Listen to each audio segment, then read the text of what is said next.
वाहिगुरु साहब जीओ। सलोक फिरत प्रभ आया, परया तो सरनाई। नानकी प्रभ बेनती, अपनी भगति लाए। सलोक ज्ञान अंजन घुर दिया, अज्ञान अंधेर विनाश। हर किरपा ते संत भेटिया, नानक मन परगास। वाहिगुरु जी का खालसा, वाहिगुरु जी की फतेह। चलो जी, कितने माइक बाबा जी मूल मंत्र शुरू करना। मूल मंत्र हो गया सी कल। जप साहब की पहली पौड़ी चारो। एक एक ओंकार ओंकार सतनाम। सतनाम। मम्मी ने औकड़ बोल गया ना। हाँ जी। सतनाम सतनाम करता पुरख, करता पुरख निरभव निर्भव निर्वैर, निर्वैर अकाल मूरत। अकाल मूरत। तो तेन सियारी बोल गई मूरत, मूरत जे मूर्त नहीं लगी। अकाल मूरत अकाल मूरत अजूनी सै भंग। अजूनी सै भंग। हाँ, भंग कहना, भंग नहीं कहना, भम नहीं कहना। नक च आवाज आवेगी भब्बे की टिप्पी दी, भब्बे टिप्पी भंग सै भंग। सै भंग गुर प्रसाद। गुर प्रसाद। ददे की सियारी बोल गई प्रसाद। प्रसाद। फिर अगे पूरा विश्राम आ गया। गुर प्रसाद जप नहीं कहना, प्रसाद ते रुक जाना है। गुर प्रसाद। गुर प्रसाद। दो डंडियां आ गई ना, इनू की कहते आपां? पूर्ण विश्राम। पूरा रुकना। तीन तरह के विश्राम दसे जी तुहानू। पहला की सी? अल्प विश्राम, जिहदा चिन्ह की सी? कौमा। उहदा भाव की हुंदा है? थोड़ा ही रुकना। अल्प विश्राम का दूजा की नाम सी? जमकी। शाबाश। ते दूजा विश्राम की सी? अर्ध विश्राम। उहदा की सिंबल सी? Semicolon. उहदा की भाव हुंदा लाइन विच? अद्धा रुकना। सो तीजा विश्राम किहड़ा सी?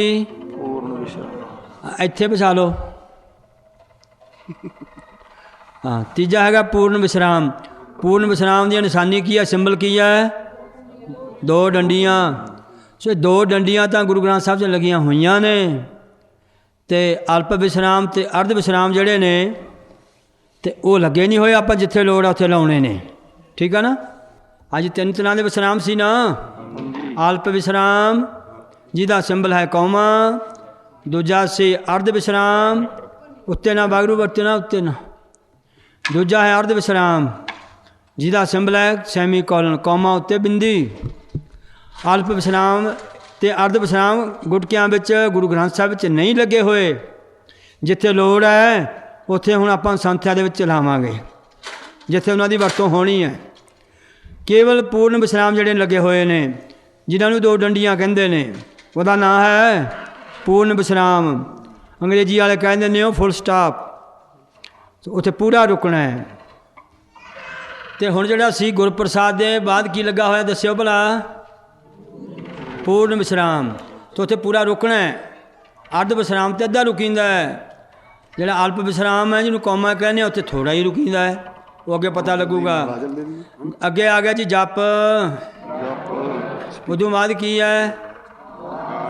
पूर्ण विश्राम, रुक जाना है जप ते। फिर अगे की है? आदि सच आद सच जुगाद सच है भी सच। है भी नहीं पढ़ना, है वखरा भी वखरा है भी सच। है भी सच। नानक नानक ऐसे अर्ध विश्राम आ गया। होसी भी सच। होसी भी सच। चलो हुण श्री जपजी साहब दीयां पौड़ियां शुरू होने लगियां ने। इत्थे तक मूल मंत्र सी। हुण अगली पौड़ी, पहली पौड़ी श्री जपजी साहब की प्रारंभ करो जी। जी दी वारी है, बोलो। हाँ जी, नाल नहीं सोचा सोच ना होवी। हाँ, सोचा ते अल्प विश्राम करांगे। ਕੌਮਾ ਲਾਵਾਂਗੇ ਭਾਵ ਸੋਚੈ। ਸੋਚੈ ਸੋਚ ਨਾ ਹੋਵਈ, ਨਾ ਹੋਵੀ। ਹੋਵਈ ਤੇ ਅਰਧ ਵਿਸਰਾਮ ਹੋ ਗਿਆ। ਜੇ ਅੱਗੇ ਪੜ੍ਹ। ਜੇ ਸੋਚੀ ਲੱਖ ਵਾਰ। ਹਾਂ ਲੱਖ ਪੜ੍ਹਨਾ ਹੈ, ਇਹਨੂੰ ਲਖਵਾਰ ਪੜ੍ਹੀ ਜਾਂਦੇ ਆ ਵੀਰ ਭੈਣਾਂ ਵੀ ਚਲੋ ਪੜ੍ਹ ਲੈਂਦੀਆਂ ਹੋਣਗੀਆਂ, ਅਤੇ ਲਖਵਾਰ ਨਹੀਂ ਪੜ੍ਹਨਾ ਇਹਨੂੰ। ਲੱਲੇ 'ਤੇ ਕੀ ਲਾਉਣੀ ਆ, ਅਧਿਕ ਲਾਉਣੀ ਹੈ। ਤੁਸੀਂ ਕਹੋ ਲੱਗੀ ਤੇ ਹੋਈ ਨਹੀਂ, ਉਹਦਾ ਉੱਤਰ ਹੈ ਸਾਰੇ ਗੁਰੂ ਗ੍ਰੰਥ ਸਾਹਿਬ ਜੀ ਦੇ ਵਿੱਚ ਅਧਿਕਾਂ ਲਿਖਤ ਵਿੱਚ ਕਿਤੇ ਨਹੀਂ ਆਈਆਂ, ਅਤੇ ਜਿੱਥੇ ਲੋੜ ਆ ਉੱਥੇ ਲਾਉਣੀਆਂ ਪੈਂਦੀਆਂ ਨੇ। ਸੋ ਲੱਲੇ 'ਤੇ ਅਧਿਕ ਲਾਵਾਂਗੇ, ਪਾਠ ਕਰਾਂਗੇ ਲੱਖ ਵਾਰ। ਲੱਖ ਵਾਰ ਸਾਰੀ ਲਾਈਨ ਪੜਾਂਗੇ। ਸੋਚੈ ਸੋਚੈ ਸੋਚ ਨਾ ਹੋਵਈ, ਸੋਚ ਨਾ ਹੋਵਈ। ਹੋ ਵੀ ਨਹੀਂ ਪੜਨਾ, ਈੜੀ ਵੀ ਲਾਓ ਨਾ, ਉਹਨੂੰ ਗੁੱਸੇ ਕਿਉਂ ਕਰਨਾ ਹੈ। ਹੋਵਈ ਹੋਵੀ। ਜੇ ਸੋਚੀ ਲੱਖ ਵਾਰ। ਜੇ ਸੋਚੀ ਲੱਖ ਵਾਰ। ਸੋ ਇਹਦੇ ਅਰਥ ਹੁਣ ਸੁਣੋ। ਸਵੇਰ ਵਾਲੇ ਕਹਿੰਦੇ ਜੀ ਅਰਥਾਂ ਸਮੇਤ ਕਰਾਓ, ਅਤੇ ਤੁਹਾਡਾ ਵੀ ਇਹੀ ਵਿਚਾਰ ਹੈ। ਹਾਂ ਕੋਈ ਪ੍ਰੋਬਲਮ ਤਾਂ ਨਹੀਂ ਕਿਸੇ ਨੂੰ? ਅਰਥਾਂ ਸਮੇਤ ਠੀਕ ਹੈ, ਹੈਗਾ ਟਾਈਮ? ਚਲੋ ਫਿਰ ਹੁਣ ਵਾਸੀਆਂ ਨਾ ਲਿਆ ਫਿਰ ਹੁਣ। ਸੋਚੈ ਸੋਚ ਨਾ ਹੋਵਈ। ਸੋਚੈ ਸੋਚ ਨਾ ਹੋਵਈ। ਸੋਚੇ ਦਾ ਅਰਥ ਹੈ ਪਵਿੱਤਰਤਾ। ਇਹ ਫਾਰਸੀ ਦਾ ਸ਼ਬਦ ਹੈ। ਸੋਚੈ ਫਾਰਸੀ ਬੋਲੀ ਵਿੱਚ, ਫਾਰਸੀ ਲੈਂਗੁਏਜ ਵਿੱਚ ਪਵਿੱਤਰਤਾ ਨੂੰ ਕਹਿੰਦੇ ਨੇ। ਮਹਾਰਾਜ ਗੁਰੂ ਨਾਨਕ ਸਾਹਿਬ ਜੀ ਕਹਿੰਦੇ, ਸਿੱਧਾ ਨੇ ਪੁੱਛਿਆ ਜੀ ਮਨ ਪਵਿੱਤਰ ਕਿਵੇਂ ਹੋਵੇ? ਕੀ ਬਹੁਤਾ ਨਹਾਉਣ ਨਾਲ ਹੋ ਜਾ ਕਰੇਗਾ? ਬਾਹਰਲੀ ਪਵਿੱਤਰਤਾ ਰੱਖਣ ਨਾਲ ਮਨ ਨਿਰਮਲ ਹੋ ਜਾਏਗਾ? ਸਤਿਗੁਰੂ ਕਹਿੰਦੇ ਨਹੀਂ ਭਾਈ, ਜੇ ਸੋਚੈ ਬਾਹਰ ਦੀ ਪਵਿੱਤਰਤਾ ਰੱਖੀ ਜਾਈਏ, ਸੋਚੈ ਬਾਹਰੋਂ ਪਵਿੱਤਰਤਾ ਰੱਖੀਏ, ਸੋਚ ਨਾ ਹੋਵਈ। ਮਨ ਦੀ ਪਵਿੱਤਰਤਾ ਨਹੀਂ ਹੁੰਦੀ, ਸੋਚ ਵਿੱਚ ਪਵਿੱਤਰਤਾ ਨਹੀਂ ਹੁੰਦੀ। ਜੇ ਸੋਚੀ ਲੱਖ ਵਾਰ। ਜੇ ਸੋਚੀ ਲੱਖ ਵਾਰ। ਸੋਚੀ ਫਿਰ ਆ ਗਿਆ। ਜੇ ਪਵਿੱਤਰਤਾ ਬਾਹਰਲੀ ਲੱਖ ਵਾਰੀ ਕਰੀ ਜਾਈਏ, ਸਰੀਰ ਨੂੰ ਨਹਾਵਾਈ ਜਾਈਏ, ਧੋਈ ਜਾਈਏ, ਮਨ ਨਹੀਂ ਪਵਿੱਤਰ ਹੋ ਚੱਲਿਆ। ਹਾਂ ਜੀ, ਭਾਵੇਂ ਲੱਖਾਂ ਵਾਰੀ ਵੀ ਬਾਹਰਲੀ ਪਵਿੱਤਰਤਾ ਕੋਈ ਰੱਖ ਲਵੇ, ਪਰ ਮਨ ਦੀ ਪਵਿੱਤਰਤਾ ਨਹੀਂ ਹੋ ਸਕਦੀ। ਹਾਂ, ਜਿਵੇਂ ਆਨੰਦ ਸਾਹਿਬ 'ਚ ਕਿਹਾ ਮਾਰੇ ਨੇ ਵੀ ਕਿਵੇਂ ਹੋਵੇਗੀ? ਜੀ ਉਹ ਨਿਰਮਲ ਬਾਹਰੋਂ ਨਿਰਮਲ, ਬਾਹਰੋਂ ਤਾਂ ਨਿਰਮਲ, ਜੀ ਉਹ ਨਿਰਮਲ, ਸਤਿਗੁਰ ਤੇ ਕਰਨੀ ਕਮਾਣੀ। ਬਾਹਰਲੀ ਪਵਿੱਤਰਤਾ ਇਸ਼ਨਾਨ ਕਰਨਾ ਹੋ ਜਾਵੇਗੀ, ਅੰਦਰਲੀ ਪਵਿੱਤਰਤਾ ਸਿਮਰਨ ਕਰਨ ਦੇ ਇਸ਼ਨਾਨ ਨਾਲ ਹੋ ਜਾਵੇਗੀ। ਚਲੋ ਇਉਂ ਪਵਿੱਤਰ ਹੋਣਾ ਹੈ। ਕੇਵਲ ਬਾਹਰੋਂ ਹੀ ਨਹਾਈ ਜਾਈਏ ਅਤੇ ਫਿਰ ਮਨ ਦੀ ਪਵਿੱਤਰਤਾ ਨਹੀਂ ਹੁੰਦੀ, ਮਨ ਤਾਂ ਮੈਲਾ ਹੀ ਹੈ। ਤੀਰਥਾਂ 'ਤੇ ਨਹਾਈ ਜਾਈਏ, ਸਰੀਰ ਨੂੰ ਸ਼ੁੱਧ ਕਰੀ ਜਾਈਏ, ਮਨ ਦਾ ਇਸ਼ਨਾਨ ਤਾਂ ਨਹੀਂ ਨਾ ਹੋਇਆ। ਸੋ ਇਹਦੇ ਅਰਥ ਨੇ ਇਹ। ਅੱਗੇ ਜੀ। ਚੁੱਪੈ ਚੁੱਪ ਨਾ ਹੋਵੀ। ਹਾਂ ਚੁੱਪ ਹੈ, ਇੱਥੇ ਜਮਕ ਲਾ ਕੇ ਨਾ ਅਲਪ ਵਿਸਰਾਮ ਕਰਕੇ ਕੋਮਾ ਲਾ ਕੇ ਚੁੱਪੈ। ਚੁੱਪੈ ਅੱਗੇ ਚੁੱਪ ਨਾ ਹੋਵੀ। ਹੋਵਈ। ਹੋਵਈ। ਹੋਵੀ ਤੇ ਕਿਹੜਾ ਵਿਸਰਾਮ ਲੱਗ ਗਿਆ? ਅਰਧ ਵਿਸਰਾਮ। ਵੈਰੀ ਹੁਣ ਪਤਾ ਲੱਗ ਗਿਆ ਤੁਹਾਨੂੰ। ਚੁੱਪ ਬਾਹਰੋਂ ਜਿਹੜਾ ਮੁੱਖ ਤੋਂ ਚੁੱਪ ਕਰ ਲਈਏ, ਕਈ ਮੌਨ ਧਾਰ ਲੈਂਦੇ ਆ ਨਾ, ਮੈਂ 6 ਮਹੀਨੇ ਬੋਲਣਾ ਹੀ ਨਹੀਂ ਜੀ, ਮੈਂ ਤਾਂ ਮੌਨ ਧਾਰ ਲਿਆ। ਚਲੋ ਜਵਾਨ ਦਾ ਤਾਂ ਤੁਸੀਂ ਚੁੱਪ ਕਰ ਲਿਆ, ਮਨ ਤਾਂ ਨਹੀਂ ਚੁੱਪ ਹੋਇਆ। ਮਨ ਤਾਂ ਫਿਰ ਵੀ ਫੁਰਨੇ ਉਠਾਈ ਜਾਂਦਾ। ਮੂੰਹ ਦਾ ਚੁੱਪ ਹੋਣ ਨਾਲ, ਬਾਣੀ ਦਾ ਚੁੱਪ ਕਰਨ ਨਾਲ ਮਨ ਨਹੀਂ ਚੁੱਪ ਹੋਇਆ, ਉੱਥੇ ਫਿਰ ਵੀ ਬੋਲਦਾ ਮਨ, ਤੇ ਫਿਰ ਫੁਰਨੇ ਉਠਾਈ ਜਾ ਰਿਹਾ ਹੈ। ਸੋ ਇਸ ਕਰਕੇ ਮਹਾਰਾਜ ਜੀ ਕਹਿੰਦੇ ਨੇ ਭਾਈ ਬਾਹਰੋਂ ਮੁੱਖ ਦੀ ਚੁੱਪ ਕਰਨ ਨਾਲ, ਮੌਨ ਆਦਿਕ ਧਾਰਨ ਦੇ ਨਾਲ ਮਨ ਦੀ ਚੁੱਪ ਨਹੀਂ ਹੁੰਦੀ। ਹਾਂਜੀ ਅਗਲੀ ਲਾਈਨ ਅੱਧੀ ਫੇਰ। ਜੇ ਲਾਏ ਰਹਾ ਲਿਵਤਾਰ। ਹਾਂ ਜੇ ਲਿਵਤਾਰ, ਤੇਲ ਜਿਵੇਂ ਧਾਰ ਕੀਆਂ, ਤੇਲ ਦੀ ਧਾਰ ਆਪਾਂ ਉੱਪਰੋਂ ਛੱਡੀਏ ਟੁੱਟਦੀ ਨਹੀਂ, ਲਗਾਤਾਰ ਚੱਲਦੀ ਹੈ। ਇਵੇਂ ਬਿਰਤੀ ਭਾਵੇਂ ਲਿਵ ਜਿਹੜੀ ਹੈ ਤੇਲ ਦੀ ਧਾਰਾ ਵਾਂਗੂ ਇੱਕ ਸਾਰ ਲਾ ਕੇ ਰੱਖ ਲਈਏ, ਅਤੇ ਜਿਹੜਾ ਹੈ ਮਨ ਚੁੱਪ ਨਹੀਂ ਹੁੰਦਾ ਉੱਦਾਂ, ਕੇਵਲ ਮੌਨ ਧਾਰਨ ਦੇ ਨਾਲ। ਹਾਂਜੀ ਭੁੱਖਿਆ ਭੁੱਖ ਨਾ ਉਤਰੀ। ਹਾਂਜੀ ਜੇ ਬੰਨਾ ਪੁਰੀਆਂ ਭਾਰ। ਇੱਥੇ ਬਿੰਦੀ ਲਾਉਣ ਦੀ ਲੋੜ ਨਹੀਂ ਪੁਰੀਆਂ 'ਤੇ। ਤੁਸੀਂ ਕਹੋਗੇ ਕਿਉਂ ਬਹੁਵਚਨ ਤਾਂ ਬਣਿਆ ਨਹੀਂ? ਇਹ ਪਹਿਲਾਂ ਹੀ ਬਹੁਵਚਨ ਹੈ। ਪੜ੍ਹੇ ਲਿਖੇ ਬੈਠੇ ਹੋ ਨਾ, ਸਕੂਲਾਂ 'ਚ ਪੜ੍ਹ ਕੇ ਆਓ, ਇੱਕ ਹੁੰਦਾ ਇੱਕ ਵਚਨ ਸਿੰਗੂਲਰ, ਇੱਕ ਹੁੰਦਾ ਪਲੂਰਲ ਬਹੁਵਚਨ। ਸੋ ਜੇ ਕਹੋਗੇ ਵੀ ਆੜੇ ਦੇ ਕੰਨੇ 'ਤੇ ਬਿੰਦੀ ਲਾਉਣ ਨਾਲ ਉਹ ਵਚਨ ਬਹੁਵਚਨ ਹੋਵੇਗਾ, ਜਿਹੜੀ ਗੁਰਬਾਣੀ ਦੀ ਲਿਖਣ ਦੀ ਰੀਤ ਸੀ ਨਾ ਪੁਰਾਣੀ, ਸੋ ਉਹ ਜਿਹੜਾ ਹੈ ਹੁਣ ਦੀ ਬੋਲੀ ਨਾਲੋਂ ਪੁਰਾਣੀ ਬੋਲੀ 'ਚ ਬਹੁਤ ਢੇਰ ਫਰਕ ਸੀ।